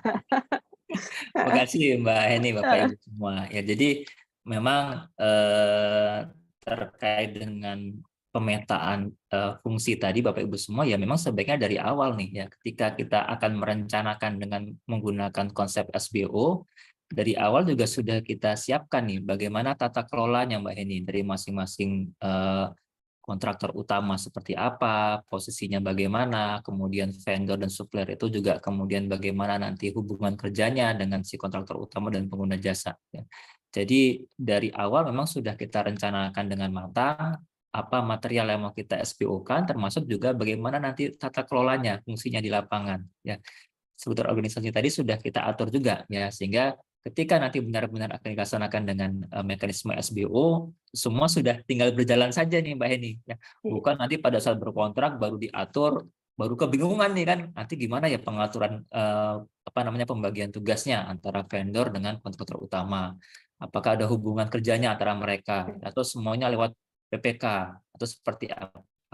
Nah itu yang memang bisa mungkin jangan dilakukan di pelaksanaan pekerjaan ya, tapi di awal di identifikasi perencanaan ini sudah kita semua siapkan semua Mbak Heni gitu. Oke, baik Pak Fani, terima kasih. Ini saya berikan kesempatan pada peserta ya Pak Fani ya. Ini tadi yang sudah angkat tangan Pak Parwijanto, bisa bergabung Pak? Nah ini Pak Parwijanto ini tadi sudah menyampaikan bahwa merupakan satu kalau bergabung dengan KM Partner, kegiatan KM Partner ini sudah berapa tahun yang lalu nih jadi memang tidak hanya serial yang baru-baru aja ya Pak Parwi ya. Monggo Pak Parwijanto, silakan mau berdiskusi langsung dengan Pak Fani Duha.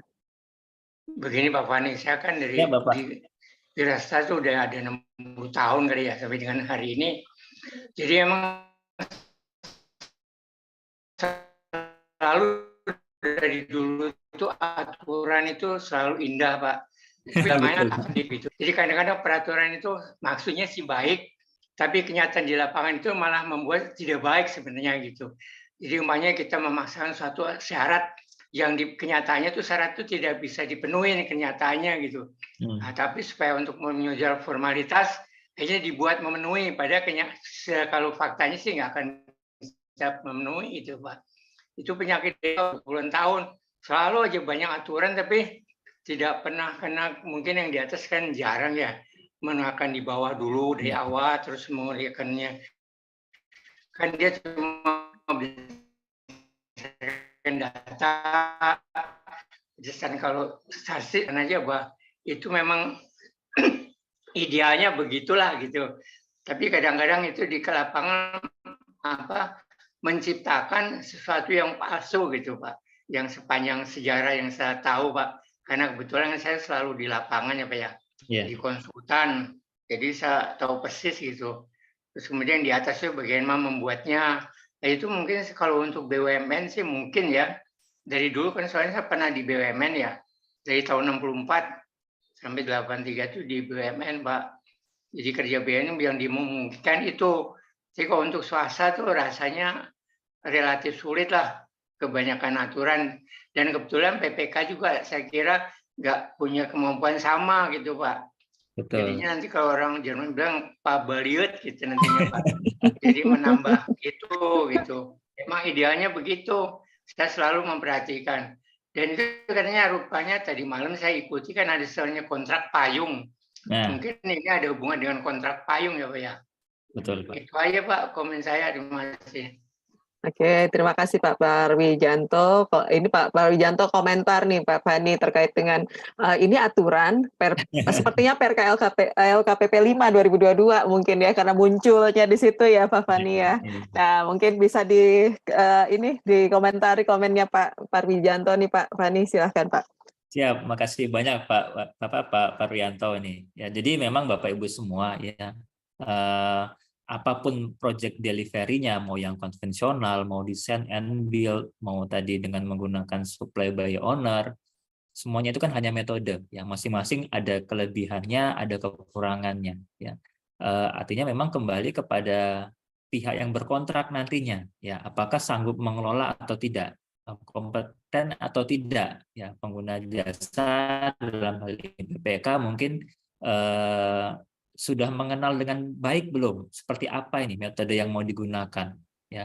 Selama ini kan kita menggunakan metode konvensional ya, tentu saja itu yang paling familiar lah untuk kita. Ya, tetapi kita juga tidak bisa menutup diri hanya satu metode itu saja kan. Ada permasalahan-permasalahan yang tadi kemudian kita perlu juga membuka alternatif solusi. Misalkan tadi ya ada daerah tertentu di kami saja lah, misalkan di Kepri ini saja misalkan ya, ketika ada pekerjaan pembangunan jalan seringkali bermasalah di AMP ya, karena di AMP-nya itu sangat terbatas ya, di pulau ini hanya satu penyedia jasa AMP. Sering bermasalah kalau kemudian pesertanya itu mengusulkan AMP-nya dari luar nih ya, dari Sulawesi, dari Jakarta misalkan.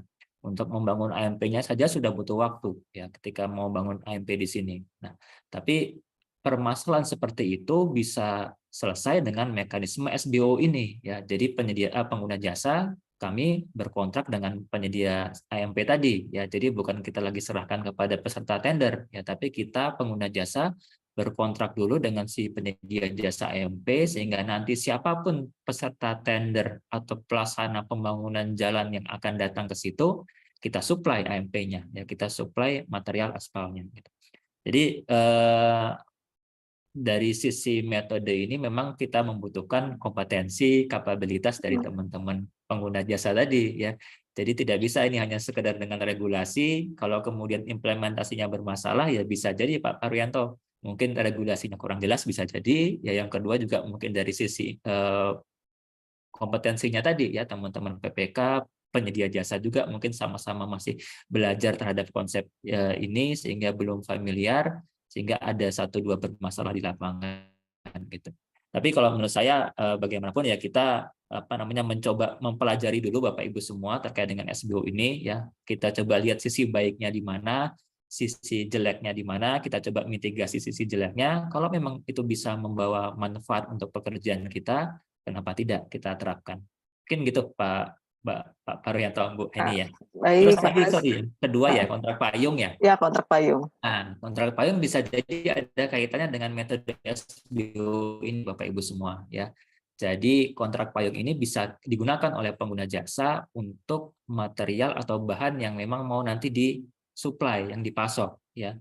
Misalkan tadi AMP lah contohnya ya, bahwa di dalam tahun 2023 ini ada beberapa pekerjaan pembangunan jalan di wilayah tersebut.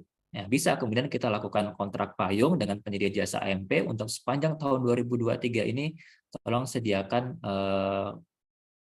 hot mix-nya itu dengan volume kira-kira sekian ya.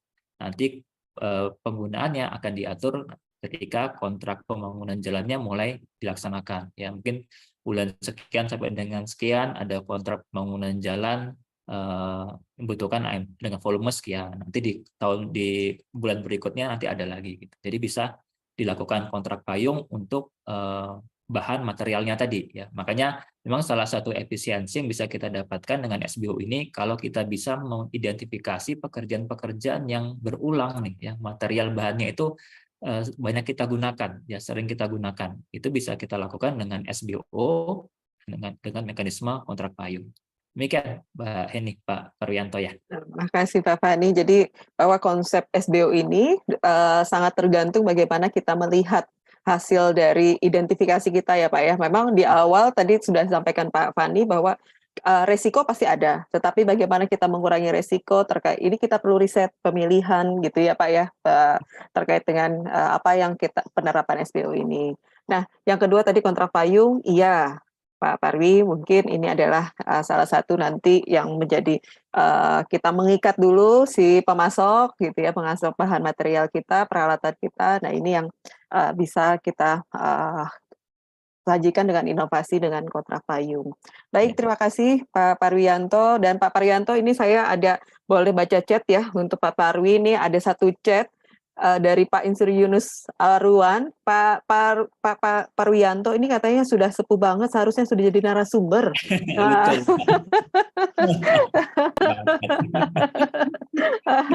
Baik, selanjutnya Pak Fani, ini ada Bu Ida, silakan open belajar tidak mengenal usia Mbak Heni. Iya benar, jadi boleh sangat apalagi Pak Parwianto ini penyemangat kita, memberi motivasi ya Pak Fani ya.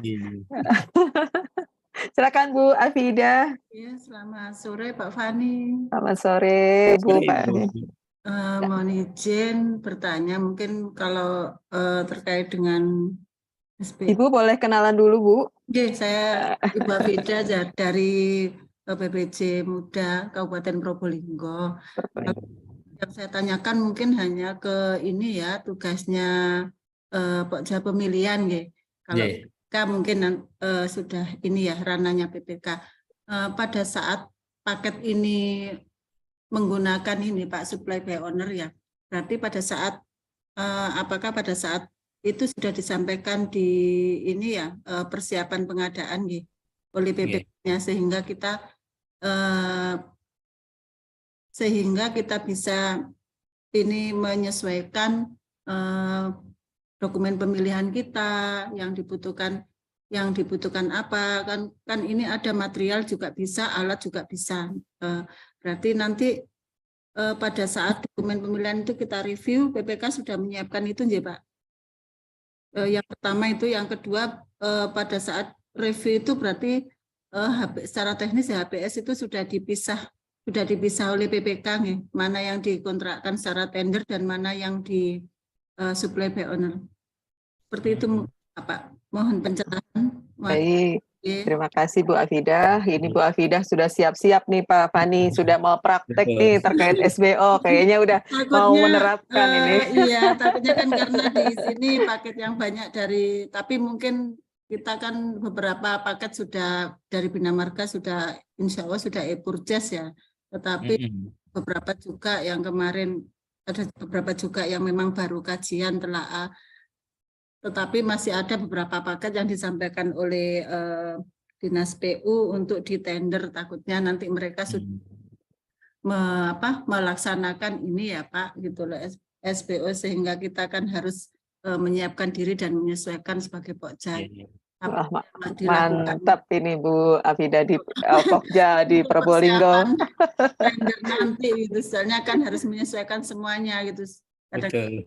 Iya, memang perpresnya masih belum Bu, sabar Bu. Iya, makanya itu kita kan juga perpresnya juga menunggu juga gitu loh untuk perpres yang baru, kebijakannya seperti apa perubahannya. Tapi Bu udah siap ini, silakan Pak Fani.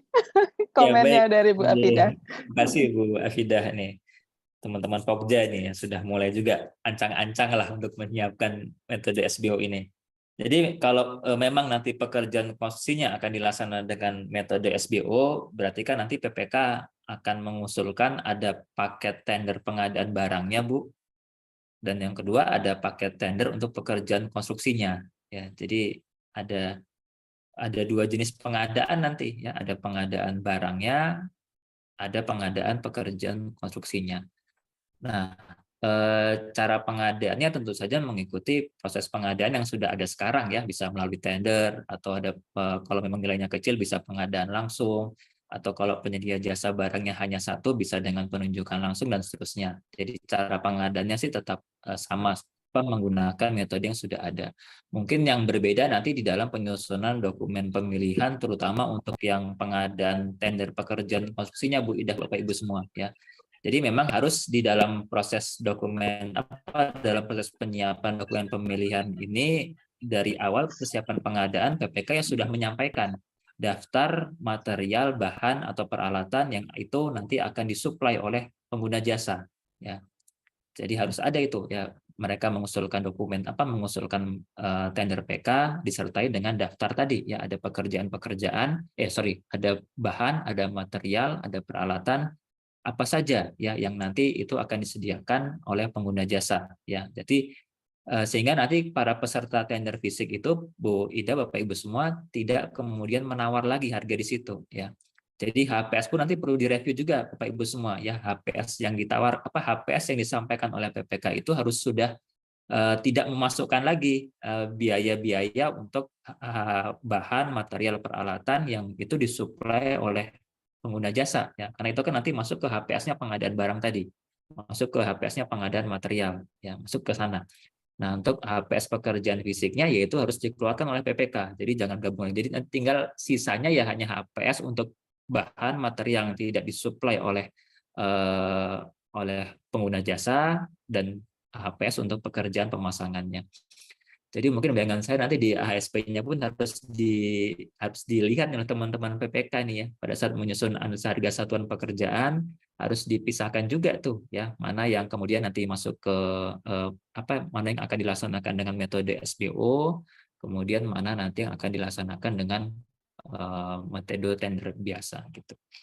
Jadi seperti itu Bu Ida rasanya. Dari sisi persiapan kita meminta daftar material peralatan tadi yang akan dilaksanakan dengan mekanisme SBO, kemudian kita cek HPS-nya apakah sudah dikeluarkan biaya-biaya tadi.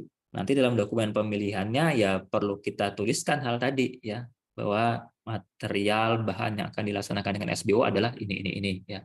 Kemudian penawaran biayanya atau penawaran harganya hanya untuk melaksanakan pekerjaan jasanya saja, termasuk mungkin ada material bahan yang tidak masuk di dalam proses SBO tadi. Itu mungkin Bu Ida. Kalau proses evaluasinya ya sama saja seperti evaluasi tender pekerjaan konstruksi. Jadi penekanannya hanya memunculkan informasi mana nih yang di SBO-kan gitu. Oke. Berarti nanti kalau untuk yang di SBO-kan bahan peralatan material itu akan menjadi kontrak yang terpisah gitu ya Pak Fani ya. Betul. Nah, jadi nanti HPS-nya pun mungkin akan hanya untuk yang material tadi, bahan tadi saja gitu ya. Sehingga nanti Bu Ida pada saat melakukan evaluasi untuk pekerjaan konstruksinya, untuk konstruksinya ya tinggal memilah masuk lagi nggak nih gitu ya, teliti aja deh materialnya udah dinolkan atau enggak ya di HSP-nya gitu ya mungkin ya Pak Fani ya. Iya betul. Berarti bisa izin berarti bisa jadi kalau semakin banyak PPK sistem itu untuk beberapa material, bisa jadi yang tender itu bisa menjadi tidak tender nggak Pak? Nilai. Iya bisa jadi kalau nanti misalkan nilainya jadi sangat kecil ya gitu, karena jasanya hanya mungkin di bawah 200 juta atau nanti malah naik tuh pengadaan langsung katanya kan ya.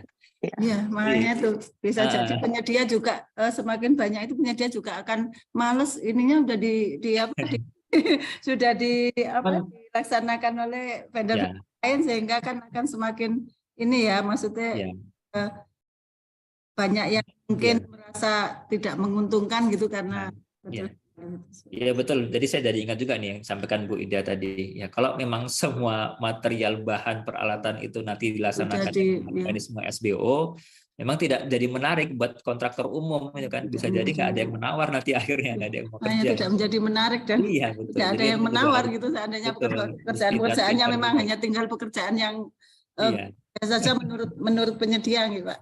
Betul Bu. Atur nuwun. Terima kasih Bu Ida. Pak Fani di kolom chat ada pertanyaan yang mungkin juga membuat penasaran juga kan.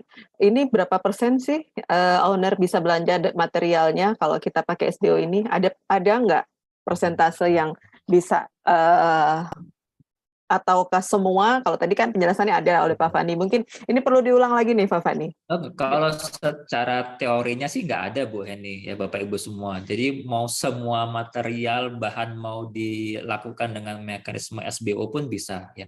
Cuman kan kita juga belum tahu nanti regulasinya apakah ada batasan atau tidak tuh. Karena kalau tidak dibatasi ya benar juga tadi yang disampaikan Bu Ida kan, ketika semua bahan material diadakan melalui mekanisme pengadaan barang berarti kan hanya sisa jasanya saja nih pekerjaan konstruksi ya, artinya kontraktor umum hanya dapat keuntungan dari sana, dia hanya dari jasa mengerjakan saja, tidak bisa dapat keuntungan dari penyediaan material bahan dan sebagainya.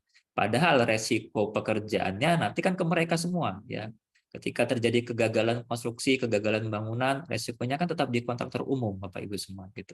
Jadi menjadi tidak menarik lagi buat teman-teman kontraktor jadinya. Jadi mungkin saja nanti di aturannya akan diatur, mungkin ada batasan atau ada berapa jumlah maksimalnya, itu kita tidak tahu. Tapi kalau secara teori konstruksinya sih tidak ada batasan Bapak Ibu semua. Oke. Pak Fani, ini juga ada satu, saya juga tertarik dengan apa yang tadi terkait dengan material yang digunakan, karena ini kan beda-beda penyediaan nih nanti kan. Nah, bagaimana kalau misalnya nih Pak Fani, dia ada material sisa, misalnya kayak kita kalau misalnya ada deck yang pakai besi yang panjang gitu, terus dia kan nggak ini. Nah, ini jadi tanggung jawab siapa nantinya Pak Fani? Apakah si kontraktor yang memasang atau si penyedia pemasok? Nah, ini kira-kira di mana nih Pak Fani celah-celahnya nih, trik-triknya kita melihatnya? Nah, ini perlu diatur di kontrak sih Bu nanti ya, Bapak Ibu semua. Ya, salah satu yang perlu diatur ketika ada waste atau ada sisa bahan material ini nanti akan menjadi tanggung jawabnya siapa nih ya. Apakah kontraktor atau supplier atau malah pengguna jasa. Beda-beda penerapannya sih Bu Heni. Kalau saya baca ada yang dibebankan kepada pengguna jasa, ada juga yang dibebankan kepada kontraktor. Oke, berarti ini memang dari awal harus diidentifikasi benar-benar ya Pak Fani, termasuk juga kalau udah kita bicara sisa, kita juga bicara nanti ujinya gitu ya. Ya. Baik Pak Fani, di kolom chat ada pertanyaan. Nyambung nih pertanyaan apa tadi yang masalah uji tadi nyambung saya ingat nih. Jadi kan untuk material bahan yang dilaksanakan melalui SBO ini kan apa namanya ya, penentuan awalnya kan dari pengguna jasa ya. Pengguna jasa yang akan mencari bahan material mana yang kualitasnya sesuai dengan spesifikasi. Nah, nanti ketika akan didatangkan ke lapangan, ini harus jelas juga ya, apakah ada pengujian dari kontraktor atau tidak ya. Kalau ada pengujian dari kontraktor berarti di HPS pekerjaannya perlu ditambahkan biaya itu ya, ada biaya untuk pengujian bahan material oleh kontraktor. Tapi kalau tidak ada pengujian tersebut, artinya seluruhnya ya di kualitas tadi ditanggung oleh pengguna jasa ini, kebenaran kualitas bahan materialnya. Ya kontraktor hanya tinggal menerima saja ya. Kalau sesuai dengan jumlahnya, volumenya, spesifikasi yang datang sesuai, ya sudah diterima. Tidak perlu diuji lebih lanjut. Tapi resiko kualitas nanti jatuhnya ke pengguna jasa. Gitu. Jadi pada saat dia udah dipasang, kualitasnya bersamaan kita uji gitu ya. Kalau misalnya memang itu perlu pengujiannya bersamaan pada saat kita memasangnya ya Pak Fani ya. Ya. Baik, Pak Fani di kolom chat ini ada pertanyaan terkait dengan metode pemilihan untuk SBO ini. Ini seperti yang biasanya kita laksanakan atau metode pemilihannya ada yang lain nih untuk SBO? Seperti biasa, jadi intinya ini hanya memisahkan Bapak Ibu semua, memisahkan ada paket pengadaan barangnya atau bahannya, ada paket pekerjaan konstruksinya. Ya, metode pemilihannya sama ya, bisa dengan pengadaan langsung, penunjukan langsung, tender, atau mungkin e-katalog, sama. Mungkin nanti yang membedakan tadi terkait dengan mungkin ada tambahan informasi mana yang di SBO-kan, kemudian terutama rancangan kontrak lah menurut saya ya. Jadi rancangan kontrak baik itu untuk yang vendor barangnya dan rancangan kontrak untuk kontraktornya ini yang perlu, kalau menurut saya perlu didalami dulu nih ya, ketika nanti regulasi SBO ini memang jadi keluar, maka rancangan kontrak ini nih yang perlu dibahas secara detail agar tadi hal-hal resiko tadi itu tidak dimitigasi ya. Termitigasi betul. Iya. Nah kalau ini karena kita bicara konstruksi, jadi peserta nih banyak memikirkan bahwa untuk bahan material peralatan ini perlu SBO konstruksi. Enggak juga mungkin ya Pak ya. Sesuaikan ya. Bahannya mengikuti ketentuan pengadaan barang. Ya. Di sana. Tapi kalau pengadaan kontraktornya nanti ya tetap ada mensyaratkan SBO yang biasa lah. Ya, ini sudah aplikatif nih pertanyaan dari Pak Juli nih Pak Fani. Bagaimana jika dalam dokumen lelang tidak disyaratkan SBO, sedangkan di syarat-syarat sudah dipersyaratkan gitu? Apa kita minta ganti syarat-syarat itu gitu? Ya harus dilihat dulu apakah memang PPK sudah memutuskan untuk menggunakan metode SBO atau belum gitu kan. Kalau memang PPK sudah menetapkan menggunakan SBO, kemudian dokumen lelang kita belum mengikuti ketentuan PPK tadi ya harus dibatalkan dulu nih ya tender konstruksinya ya, dokumen pemilihannya diperbaiki, diganti dengan mengakomodir bahwa ada material bahan yang akan disediakan oleh pengguna jasa gitu. Tapi kalau dari PPK-nya memang tidak menyiapkan dengan konsep SBO ya tetap jalan ya dengan syarat yang sekarang seperti mensyaratkan surat dukungan ini. Dua komentar Pak Fani terkait dengan SBO ini seperti swakelola. Apakah demikian nih Pak Fani? Kalau dibilang swakelola sih ya ada miripnya, tapi karena prinsipnya gini sebenarnya kan untuk SBO ini kan intinya kan adalah kita memisahkan ya, ada pengadaan barang, ada pengadaan jasanya, pekerjaannya. Nah, cara pengadaan barangnya kan tetap mengikuti aturan pemilihan, ya, bukan juga kemudian apa namanya pengguna jasa langsung datang ke toko langsung beli. Nggak juga ya, ada mekanismenya juga, mekanisme pemilihannya juga ada. Tadi bisa melalui pengadaan langsung, penunjukan langsung, tender pengadaan barang, atau melalui katalog. Sekarang lagi trending kan. Jadi tetap ada proses pemilihannya, bedanya hanyalah kita pisahkan sekarang. Jadi ada pengadaan barang, ada pengadaan pekerjaan konstruksinya. Nah, nanti dari pengadaan ini nanti dikelola ya, berdasarkan pekerjaan konstruksinya dikelola sehingga hasil akhirnya jadi satu ya, jadi bangunan gedung atau bangunan jalan dan sebagainya. Iya, kita masih punya waktu sekitar 3 menit Pak Fani, tapi ini pertanyaan menarik juga. Bagaimana pada saat penganggaran Pak Fani? Apakah kita harus pisahkan pada saat di dalam MAK-nya, kodenya atau apa, seperti apa desain pada saat kita menganggarkan nih Pak Fani? Iya, jadi memang harus dipisahkan penganggarannya ya. Jadi ada penganggaran untuk barangnya sama penganggaran untuk pekerjaan konstruksinya. Karena nanti kan ada kontraknya masing-masing gitu. Ada kontrak untuk barangnya, ada kontrak untuk kontraktornya. Baik, Pak Fani, saya ada satu komen yang menarik Pak Fani dari Pak Harudin. Pak Harudin ini mengatakan dia punya dugaan nih Pak. Dugaan awal saya SBO ini akan menuntut PPK semakin menjadi Superman, di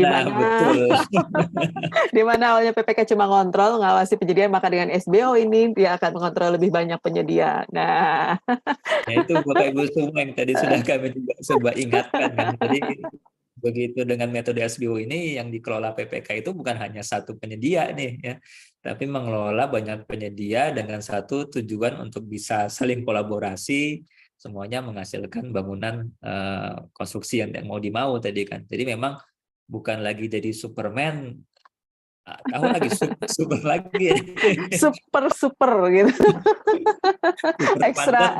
Extra super ya. Makanya kalau memang tidak punya kompetensi tadi ya diusulkan untuk dibantu oleh MK Bapak Ibu semua ya.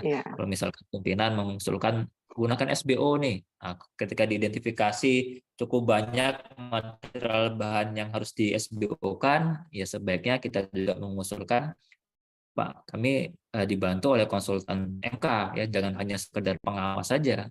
Ya kalau di pengawas tuh hanya mengawasi pekerjaan saja, tapi membantu mengelola proyeknya nggak ada kewenangan mereka gitu. Akhirnya PPK yang harus mengelola sendiri semuanya. Gitu, Bu Henny. Iya. Terakhir, Pak Fani, ini ada satu pertanyaan yang sepertinya karena penasaran gitu ya, mau segera atau karena takut juga nanti SBO ini udah diterapkan. Jadi di sini Pak Febri menyampaikan bahwa ini sudah ada peraturan yang mendukung SBO, apakah sudah bisa diterapkan di 2023? Nah, ini Pak. Kalau di 2022 sebenarnya sudah ada ya, tapi berlakunya hanya untuk di IKN dulu Bapak Ibu semua ya. Jadi ada peraturan LKPP nomor 5 2022 kalau saya nggak salah ingat tuh. Ya di situ sudah diperkenalkan metode supply by owner, kontrak payung, tapi memang terbatas untuk pekerjaan-pekerjaan yang mendukung pembangunan ibu kota negara ya, IKN gitu. Jadi di luar itu belum Pak Febri Bapak Ibu semua ya. Belum dalam arti dari regulasi sebenarnya belum ada sih, tapi kalau diterapkan pun sebenarnya bisa-bisa aja. Bisa aja gitu ya Pak Afan ya. Tadi sebenarnya kita kan memang sudah ada pengadaan barang, ada pekerjaan konstruksi dan ada aturan pengadaan itu bisa dilakukan secara terintegrasi kan. Ya, jadi bisa kita ada gabungan lah antara pengadaan barang sama pekerjaan konstruksi. Kita pun sudah pernah menerapkan untuk pengadaan pembangunan saluran air bersih kalau saya nggak salah ingat. Jadi kita perpipaannya gitu ya? Ya, pipanya kita adakan sendiri, kemudian pekerjaan jasanya kita adakan sendiri, nanti pelaksanaannya baru kita kombinasikan. Ya, tapi kesulitannya waktu itu satu untuk menyimpan pipanya wakti itu ya. Pergudangannya ya. Karena persediaannya harus disimpan di mana gitu ya. Terus mungkin mengatur sekuensinya ya Pak, tahapannya dalam kontraknya ya. Jadi itu yang memang perlu strategi. Akhirnya di 2020 kami kembalikan lagi ke yang awal. Ya, pokoknya semua di kontraktor lah, lebih gampang urusannya. Gitu. Baik Pak Fadi, waktu kita jualah yang membuat kita nih harus ini, dan Bapak Ibu Sebelumnya Pak peserta. Made mungkin Pak Sudarsana nih Iya. ahli kontraknya nih mumpung ada nih. Iya, Tunggu komen beliau juga nih. saya juga perlu komen nih dari teman-teman tim KM Partner nih. Nah, jadi kalau Pak Fani sudah membuat kesimpulannya tadi gitu kan, dan juga sudah menanggapi dalam diskusi menarik yang banyak hal yang mulai dari tahapan perencanaan, kemudian bagaimana tadi Bu Ida juga Bu Afida tadi nanyakan tentang bagaimana sih peran Pokjanya sampai dengan bagaimana rancangan kontrak yang harus didesain dari awal sehingga supply by owner ini juga sudah kita desainkan dari awal supaya tepat gitu bahwa yang mana sih materialnya, bahan peralatan yang kita akan SBO-kan. Nah, saya mengundang di sesi ini, di hampir-hampir terakhir nih, mengundang Bapak Ibu, teman-teman tim KM Partner untuk mungkin ada hal-hal yang ingin disampaikan, diutarakan, atau mau berbagi sharing sedikit yang sudah menerapkan SBO. Silakan, mungkin mulai dari Pak Made Sudarsana nih. Silakan Pak Made Sudarsana. Baik, Bu Heni, terima kasih. Saya ditodong ini sambil perjalanan. Pak Fani yang nodong. Oh, Pak Fani ahli kontrak nih beliau. Karena saya concern benar nih masalah kontraknya ini nanti ke depan. Siap. Saya berbagi sedikit saja. Saya mencermati apa yang disampaikan Pak Fani tadi, saya kira sudah lengkap sekali, konkret. Jadi pada intinya Bapak Ibu sekalian yang saya banggakan pastinya, supply by owner ini adalah satu ketentuan yang diperkenalkan di dalam kita berkontrak, ya. Jadi kalau boleh saya mengatakan ini baru relaksasi ya, relaksasi. Kalaupun di IKN ini sudah didorong untuk diterapkan. Tapi Bapak Ibu sekalian dalam menerapkan supply by owner jangan lupa dengan prinsip pengadaan. Jadi Bapak Ibu sekalian para PPK yang seperti tadi dikatakan jangan-jangan PPK menjadi Superman begitu ya. Jadi para PPK tolong perhatikan ya, dikaji dengan baik seperti Pak Fani tadi mengatakan, apakah ini efisien nggak dari segi waktu dan dari segi biaya. Sudah begitu efektivitasnya, kira-kira tujuan pengadaan kena nggak? Nah, kalau tidak, ya jangan dipaksakan dulu, mungkin memakai yang konvensional dulu. Karena kita kan mengenal banyak seperti desain and build, kontrak payung, dan lain sebagainya. Jadi Pak Fani sudah secara lengkap tadi menjelaskan, mungkin bahasanya tidak usah buru-buru dulu, pahami dengan baik, jika memang efisien, ya, terus efektif, terkait dengan keterbukaan, prinsip pengadaan yang ada di pasal 6 itu terbuka, itu semua bisa tercapai, monggo jalankan, nggak apa-apa. Itu dari saya, Mbak Heni.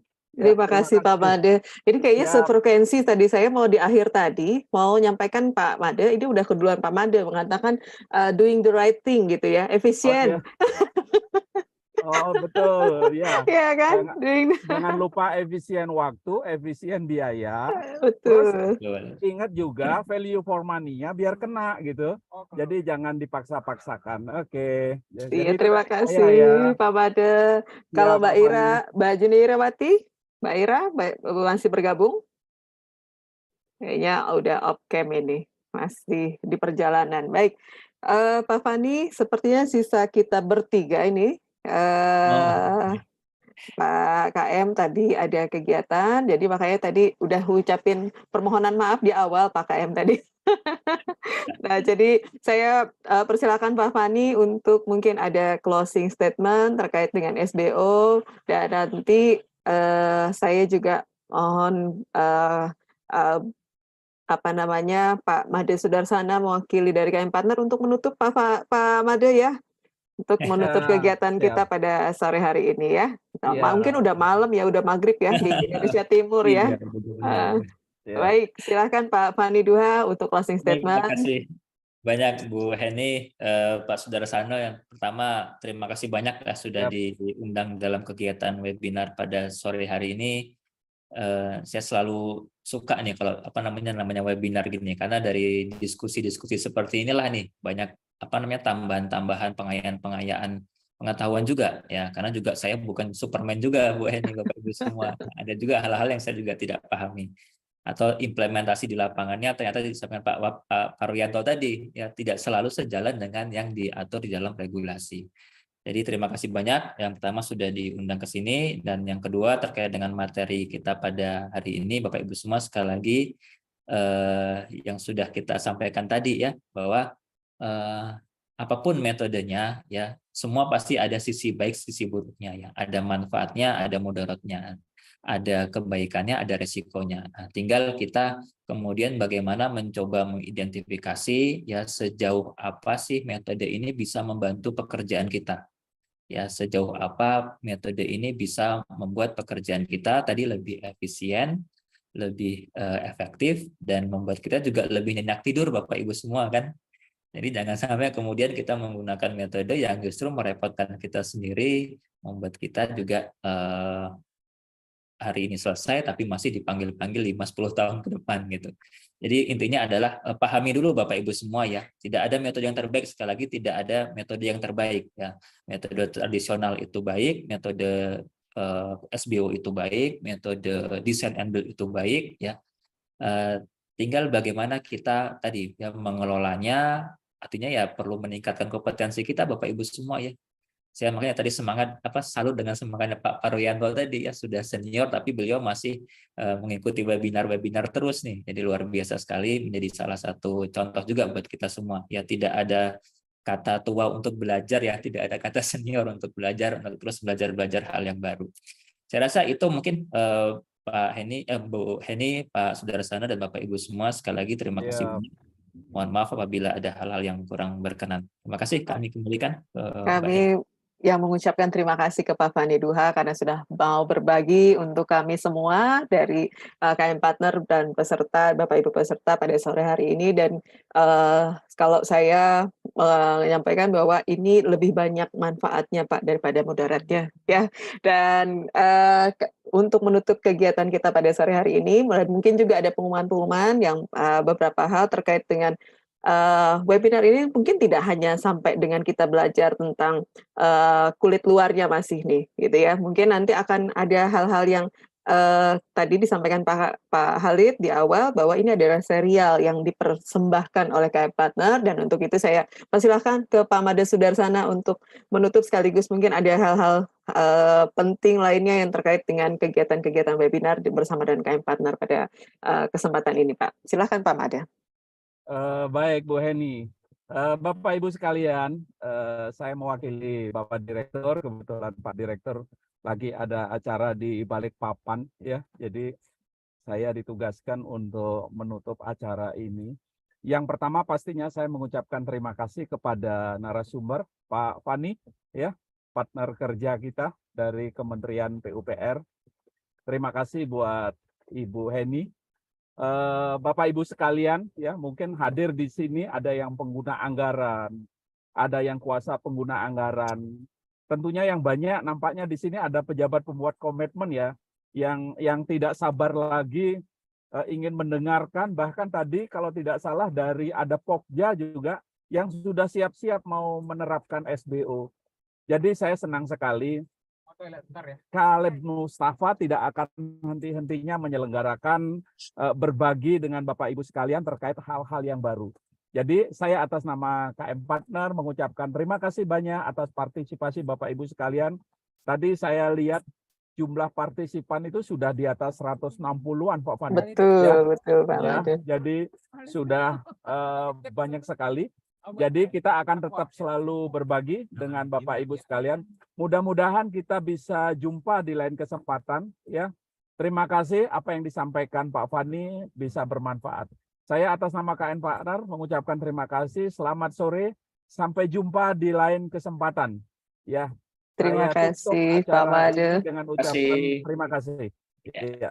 Wabillahi taufiq wal hidayah. Wassalamualaikum warahmatullahi wabarakatuh. Salam pengadaan. Salam pengadaan. Terima kasih banyak Bapak Ibu. Saya mohon izin. Terima kasih Pak Fani, Pak Made. Terima kasih. Bapak Ibu terima kasih semua. Semua Bapak Ibu. Izin Bu Heni. Iya, gimana Mbak Vera?